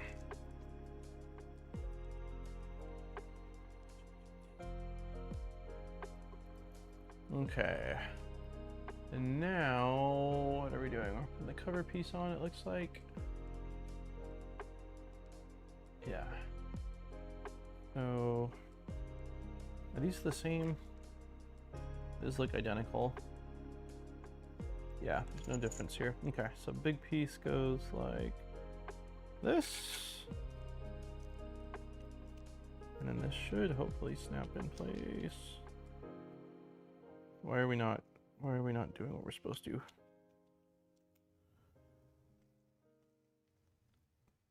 Why are we not? No, seriously. Are they not the same? What's going on? It looks like it should be working. Must not be the same.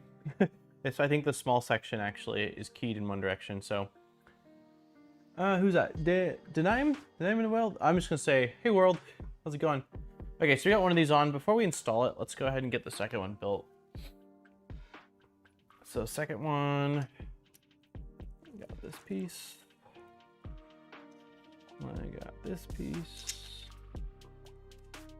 And it's the same thing. It's shim, bearing. Bearing.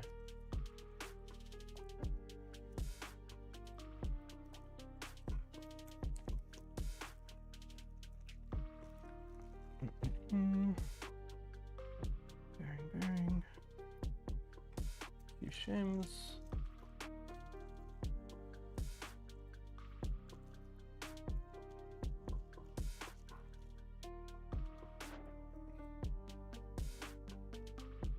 Okay.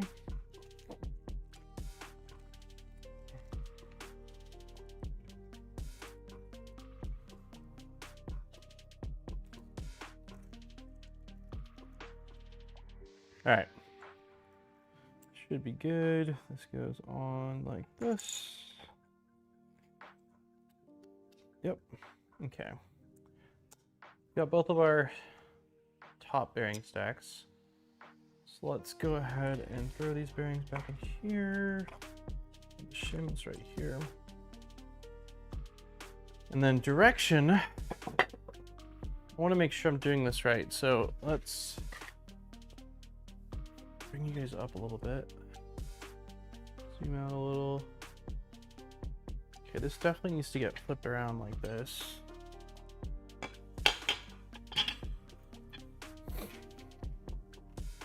I just want to make sure.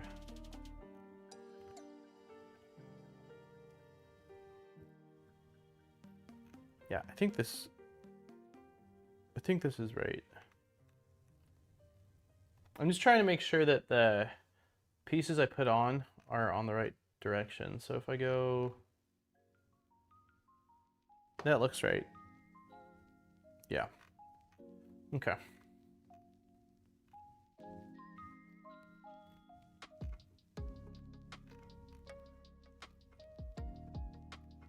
So one of these is going on this side. Let's see. Okay, this guy's going on this side. And then we need what? M535s. When you're done, you should do a main channel vid comparing it to your switchwire and underwire. I don't have my switchwire anymore, unfortunately. I ended up giving it away last year. I had to clear out some space. I could do a comparison with the underwire though. I still have that upstairs.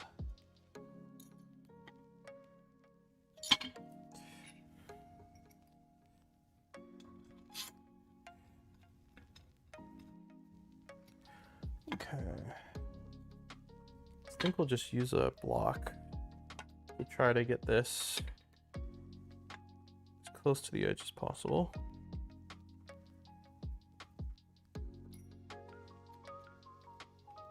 Assuming that that's even correct.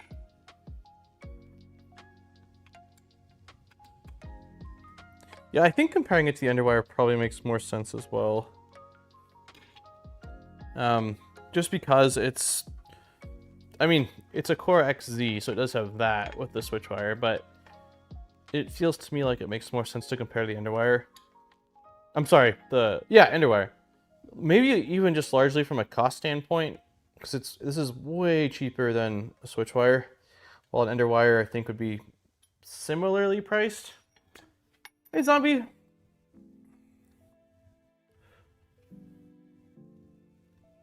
Have you had any more time to mess around with your boom or no?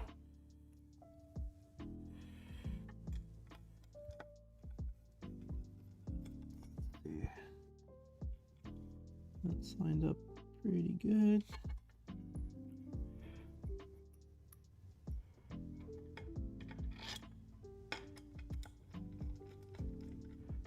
No, probably not until after.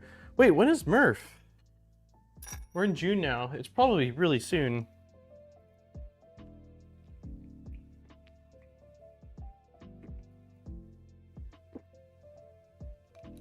It's refreshing. I'll probably finish it before you.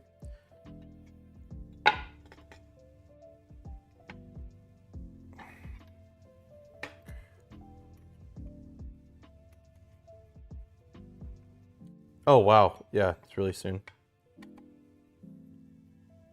Are you doing your own booth? I wonder if Steve's in chat. Steve, are you going to Murph this year? Maybe you might have had to go back to work. Okay, these are still spinning fine. Those are still spinning fine. Okay, that's plenty tight. Make sure we're still spinning. Yep, it's good. It's a fair bit cheaper than an underwire build. Oh, interesting. No enclosure though. Yeah, that's fair. I've never even put the enclosure on my underwire, so they'll look real similar. I'm not. Okay, got it. Yeah, I didn't remember you mentioning that to me when we talked about what you had coming up, but I could have just forgotten.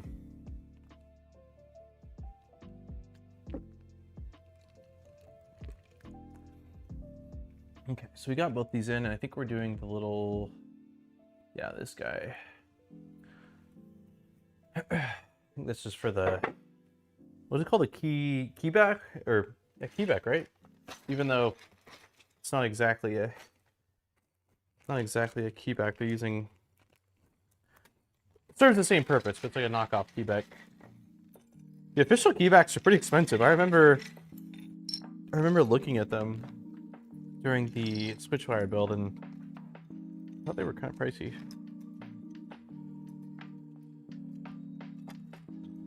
Okay.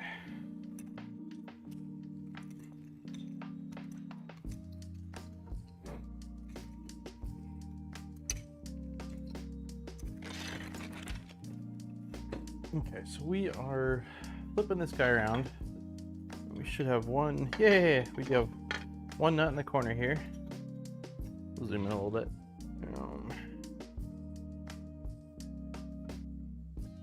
Okay. So we need one shim. It was awesome. I'm planning on going again next year.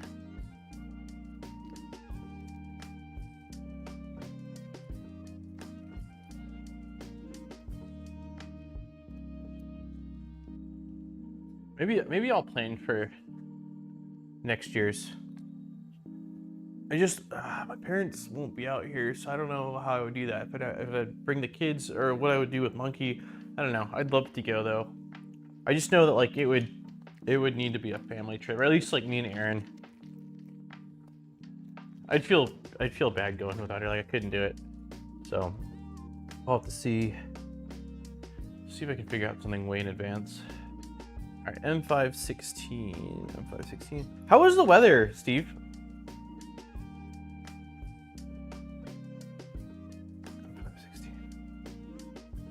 M512s, M516s.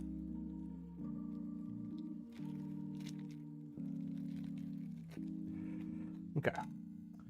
So we've got this piece. It was great. Had a tiny bit of rain the first day. Clear the rest of it. Nice. Okay. Like, would you say it was on the cooler side, on the warmer side? Was it humid? I know nothing about. I know they can get some snow in certain parts of Japan at least, because we've seen it, and I know they had like they had a crazy storm in the last 24 to 48 hours or something like that. Because follow a bunch of people in Japan for card stuff, and there was a bunch of delays with shipping because of it.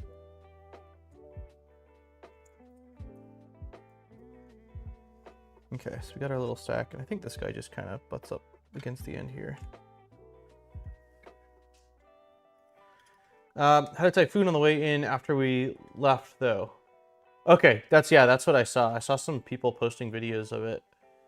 It was pretty hot and humid. Okay, a couple days were like 15 Fahrenheit, higher than average. Wow. Yeah, that's something I'll have to plan for. I think Aaron does not do good with heat. I should be fine.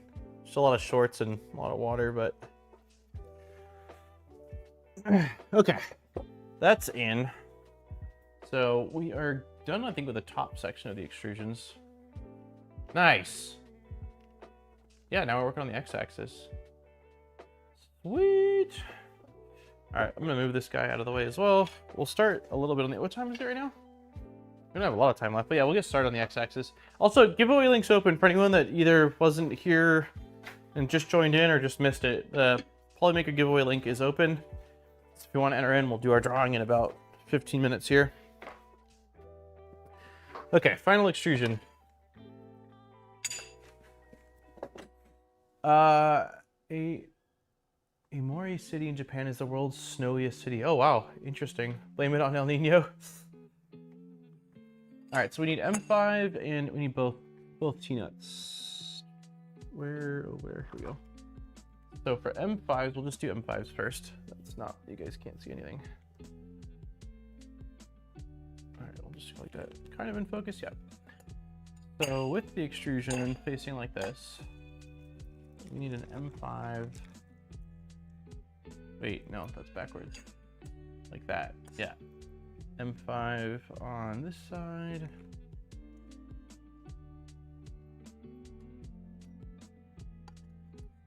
And M5 on this side. Okay. And then on the bottom, there's nothing. On this side, there are 4 M5s. Probably the last M5s we're using in this whole build. Okay, so one goes like this. Kind of trippy how they cut the extrusions like this. Definitely did some stuff with this that I think would increase the cost, the overall manufacturing cost, which on a build that's intended to be a pretty extreme budget build, surprising that they did that.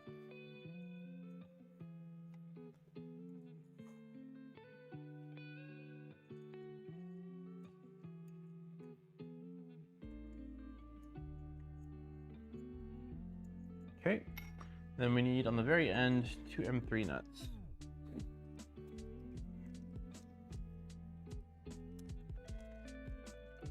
Yeah, they did a couple things that are interesting.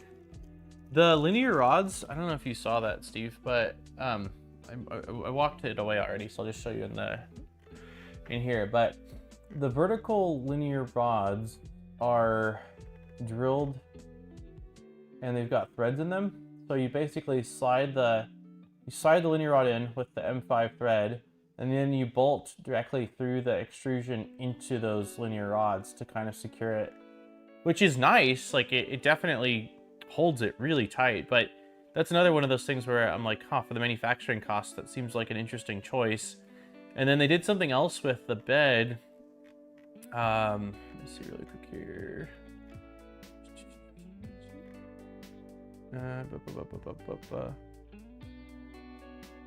Where is it? Yeah, you can't really see it that well, I guess, but so the bed is rigid mounted, but these guys are, I think they're either M5 or M6. They're M6, so they're M6 threaded on the outside, and then they're also drilled and threaded on the inside with M4, which is another thing where I'm like, that can't be the cheapest way to do that. So it's interesting to me that they decided to do some of these things, considering that the kit is pretty dang inexpensive. Let's see, where are we going? There we go. Okay, M3s. Yeah, so far the build has been really easy to follow along with, and the bed needs strain relief. I won't defend them on that. It's not a good choice to run that without some kind of a strain relief, but outside of that, it feels like they've done a pretty solid job on this. I'm gonna flip this. Bearded! Thank you so much, man, for the membership. No, I haven't lubed anything. The bearings seem fine. I could have, like, honestly, it probably wouldn't have been a bad idea to soak them and then apply some new oil, but I'm just gonna use some thin oil for them. I think it's gonna be fine, man. I thought about it. I did think about it, but nope.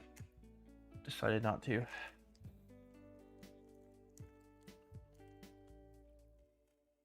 I'll probably will grease the linear rail. I'll likely just brute force it with that little, I can't think of what the tool is called that Alan convinced me to get. But I'll likely do that. Let's see, music is over. I'll put on. Okay. So. Okay, so on this side, we need 6 of these. And they're all facing the same direction, so let's just shove them in.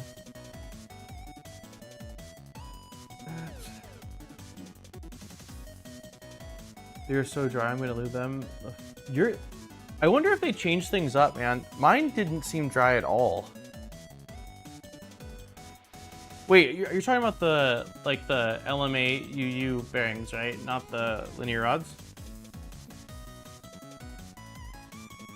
Yeah, mine don't seem dry at all. The little baggies that they came in have quite a bit of oil on them. It's possible they changed things up. I know they've at least swapped out some stuff. And I got my kit after yours. You definitely got yours before me. I'm pretty sure you ordered yours like right when they announced it. So I wonder if they decided to add some oil to them or grease or something. I am not planning on greasing them, man. I'm just gonna oil them. For the Prusa kit, I know they use grease on them, but I talked about this last week. When I worked at Matter Hackers, we had basically a MK3S clone called the Pulse.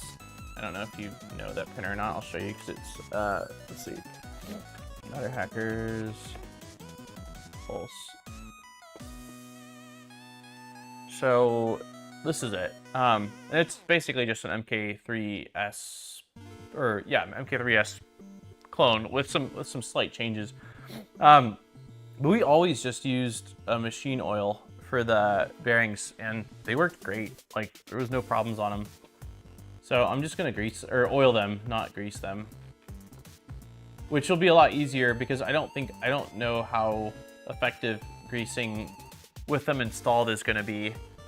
Well, oil, I feel pretty confident that if I oil the rail and just basically slide it back and forth on the rail, it'll work its way into the balls.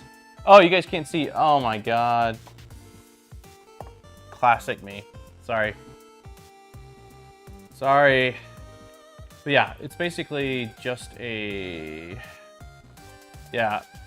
Thanks for that. But yeah, we had a lot of these and sold a bunch of these, and they all used, you can see them right here, linear rods as well, and we just oiled them.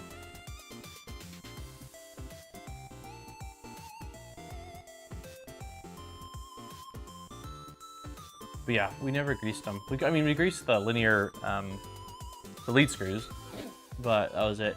And obviously there's nothing wrong with greasing. Like, I'm not saying greasing is a bad idea. Prusa uses grease and, you know, it works fine. But I thought about it and had already decided pretty early on that I was going to use just some oil. I'm actually just going to use this stuff, this Super Lube multi-use synthetic oil. So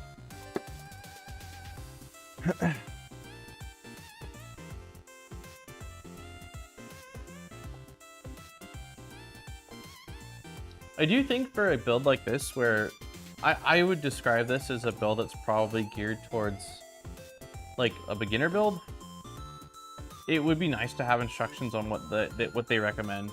What have you guys done in your testing? Like, you know, are you guys using oil or grease? And just to let the people know, because like obviously we built enough stuff where we know it's a consideration, but if for someone that hasn't built anything that just is like, yeah, it seems like a fun kit, they might not have any idea that it's even a good idea to do that. Yeah, sorry about that, Nice. I thought you guys were looking at what I was looking at, but I was wrong.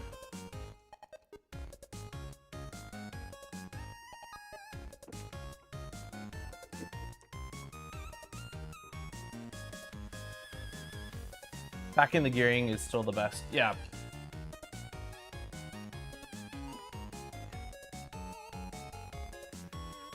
I think we're gonna pause it here. It looks like the next step is, oops, putting the corner pieces on the x-axis and then doing the bearing stacks. Let's take a look at what is next though.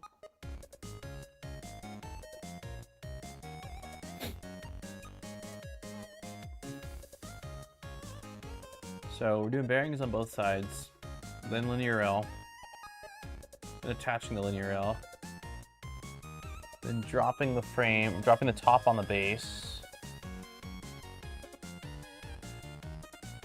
then motors,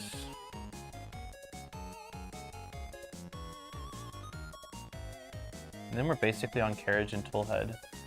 I think next week we'll get through here. Would be my hey Glock, how's it going?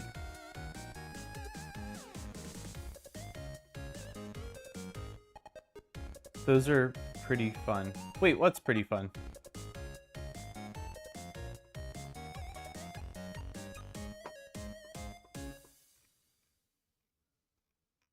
So yeah, next we got this. And this thing uses, doesn't this use tap or some kind of tap? Sure looks like it. Yeah, no, it definitely does. Interesting.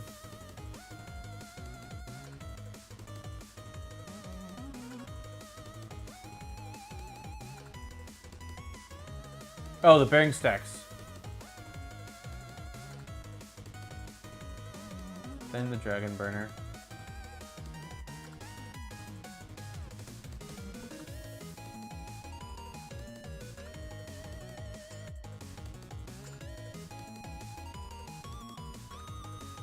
And then probably electronics, right? Yeah, electronics and panels.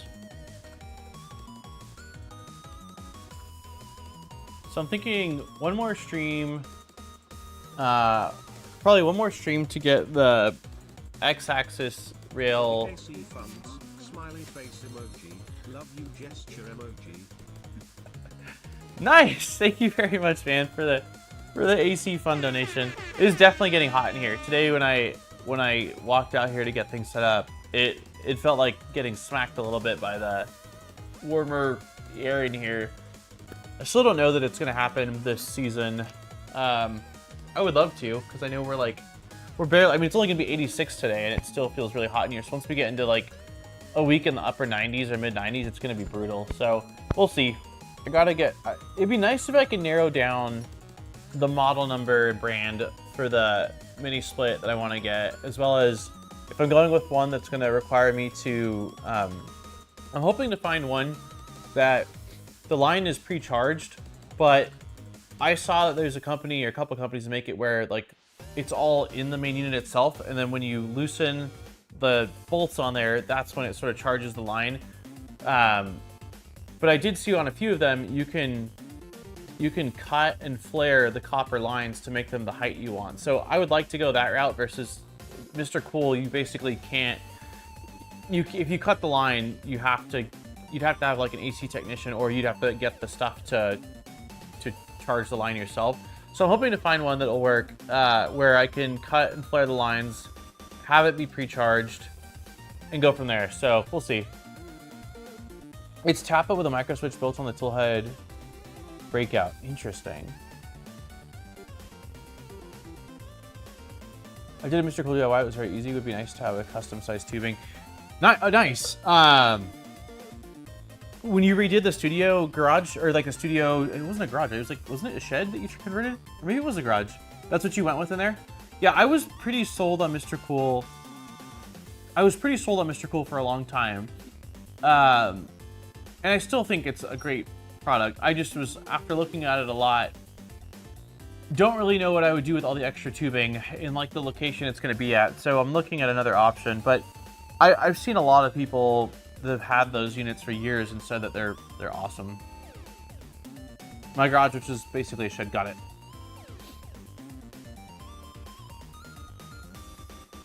How long have you had it for now? Has it been a year or 2 years? It just coils up, yeah. There's a lot of opinions on AC stuff. Like, it's definitely, it's like that with almost every hobby, like 3D printing hobby. I think I don't know if I can call AC stuff a hobby. It's a profession, but like anything you get into beyond just sort of like surface level knowledge, there's a lot of opinions, from sort of like the traditional correct way to do things versus these new methods that make it a little bit easier. And so as someone that doesn't have insight, I found it to be sort of confusing, just because, is this really bad, or is this bad because it's not the way that you've done things, you know? Over a year now, I only wish I could control the temperature externally. Got it.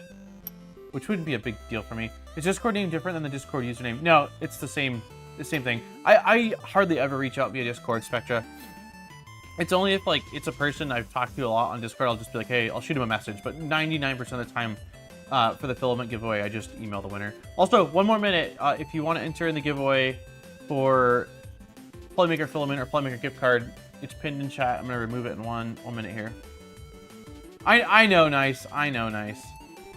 I'm not saying that like AC, like the traditional or old school AC techs are wrong by any means. I'm just saying that I don't know how bad some of the new, easier systems to use really are. You know, because a lot of times I see them like kind of poo-poo these systems, but I see a lot of people having success with them as well. Another example would be, so I've been looking into pavers a lot, right? For like a paver patio, and like a fire pit area as well as a dining area in the backyard. And I'm debating on tackling some of it, at least myself. And the traditional way of doing a paver patio is you have to excavate, I think it's like 8 inches down, and then it's like a few inches of drain rock. It's like a few inches of drain rock, and then it's sand. And then it's the blocks. I think that's right. But the hardest part of it, in my opinion, is the excavating 8 inches down or whatever it is. Well, there's a product that basically sells these foam pads, and the product claims that you don't have to do any of that rock. You basically, I think instead of 8 inches down, you just excavate 3 inches down, and then you lay the pads down, and then you lay the sand down, and then you lay the block down. And so a lot of the traditional paver guys are like, no, it's garbage, it doesn't work, yada yada. But then I see a lot of other people, right, that have used it that are not in the trade, that are like, no, it works great, I've had it for 5 years, it's awesome, and it didn't break my back. So it's stuff like that where it makes it hard to know, you know, is it good, is it bad, or is it just like an opinion thing? Do you have any of the new ABS Pro filament or ABS Max? Is that a Polymaker thing or no? Someone sends you a file download on Discord out of the blue, it's probably a hacked account, be careful. Depends on the installation, if you go up ladders and make openings in walls, that's the unpleasant part. Yeah, well, I would have to cut a hole in this wall for the tubing to fit through. Running wiring in finished homes can also be problematic. I will not say that they are bad, but we have a way to do things old way. Mostly an opinion thing. Yeah, I mean, I will say, like, obviously the old way works. There's a lot more history with it, right? Like, if you've got 30, 40, 50 years of this is how we've done things and we know that they work versus like, hey, this thing's only been out for 3 years, it's hard to say, like, how is it going to hold up in 5 years, 10 years, 20 years? So I don't disagree with that. Interesting. No, I had no idea. I didn't even know that was a new thing. Okay, I am removing I'm removing the... I'm in 7A. We get frost here. Yeah, we get frost here.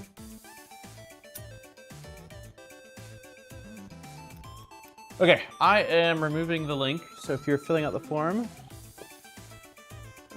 now is your last reminder.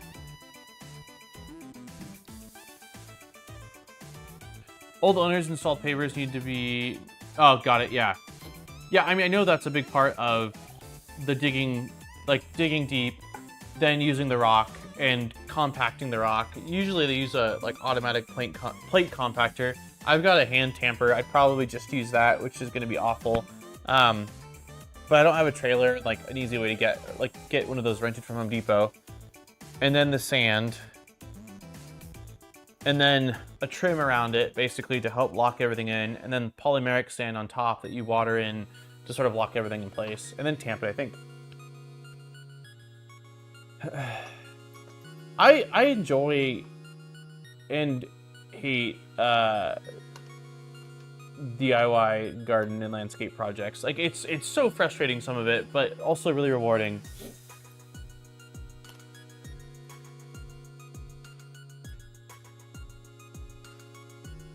All right, I'm gonna grab our giveaway entries if I can find them. Here they are. Google changed all of their like forms and docs and sheets icons, and it's throwing me off. Like my eyes don't find it as quickly in the tabs anymore because it's not what it's been for ever. Field names. I'll never use a press fit for refrigeration piping. My best friend is using them with a problem, what he says, and I brazed every connection. My indoor unit condensation pan isn't draining, keeps overflowing. There's no T-joint to clean the drain, so I guess I'm adding one today. Just PVC work. I haven't messed with PVC. When I was a kid, I remember watching my dad all the time with, not all the time, but doing some stuff with irrigation. But out here, they don't use PVC. It's all poly pipe, which I don't like poly pipe. My thumb's been swollen for like a year and a half from me having an issue with poly pipe and trying to torque it down to get it to stop leaking. I thought that we used poly pipe here because of something to do with the weather, but then I was told that no, that's actually not true. Because we blow out our sprinklers every season, it doesn't matter what material you use. They use poly pipe because it's cheaper. Instead of having to trench, instead of having to properly trench out an entire zone for irrigation, they just hop on their big machine that shoves the poly pipe into the soil. But the issue is it doesn't shove it in very deep. I'm pretty sure when I watched them when they did the side yard, like they ran a line from the front to the back. So there's a zone for sprinklers back there. I'm pretty sure there's certain areas where like that pipe is only a few inches below grade. Like so had I known that, I would have probably opted for PVC because it just is more familiar to me. Even if I haven't worked with it, I watched my dad use it a lot and it just seems more straightforward than all the clamping. Okay, let's do this. Let's do this. So we've got 79 entries today. How many times are we shuffling? Also, for anyone new here, Polymaker is our awesome provider of the filament giveaway. If you're in the US, Canada, or a few other countries and you win, you'll get a $35 gift card. I think that's right. Maybe that's not right. You'll get a gift card. And then if you are in another country, you'll get to pick a spool of filament off their website up to $35. And I think that's 35 US. The winner will get an email from me within 24 hours. It'll have a link and a unique code. So just be on the lookout for that. And yeah, thank you. Does anyone else have to log into Google to fill out the form? Interesting. You shouldn't have had to do that. I think we did 13 last week. I'm okay with 18. We're not doing decimals. We're not doing decimals. 2 13s. We'll do 42. We'll do 42. 1, 2, 3, 4, 5, 6, 7, 8, 9, 10. 1, 2, 3, 4, 5, 6, 7, 8, 9, 10. 1, 2, 3, 4, 5, 6, 7, 8, 9, 10. 1, 2, 3, 4, 5, 6, 7, 8, 9, 10. 1, 2. All right. Good luck, everybody. In 3, 2, 1. Here we go.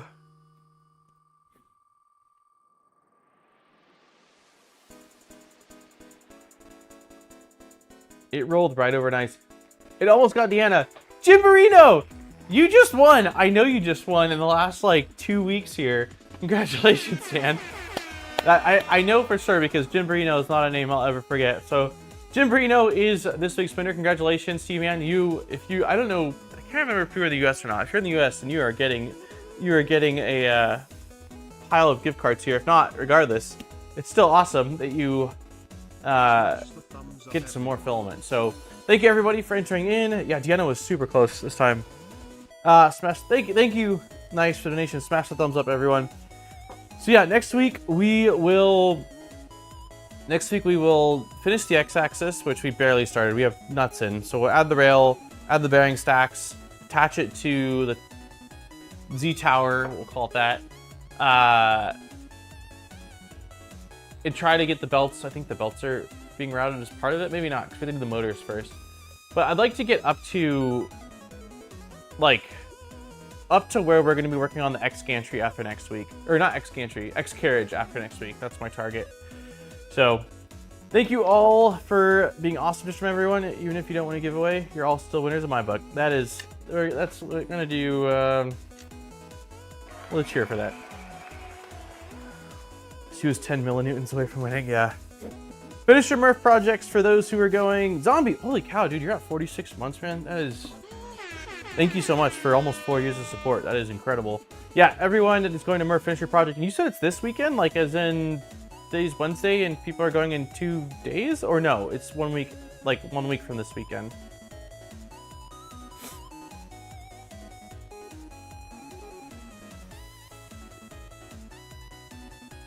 Okay, got it. Not this week, so there is still a week. So you got a little bit of time. All right, y'all, have a lovely week, and I will see you guys next Wednesday. There won't be a video this week. I did the Micron Plus video last week, and I've been hitting so many roadblocks and projects I'm working on. So I gotta do some stuff. I gotta work on stuff. So have a wonderful rest of your day. Do the things and accomplish the stuff. That is exactly right. All right, guys. Talk to you later. Take care.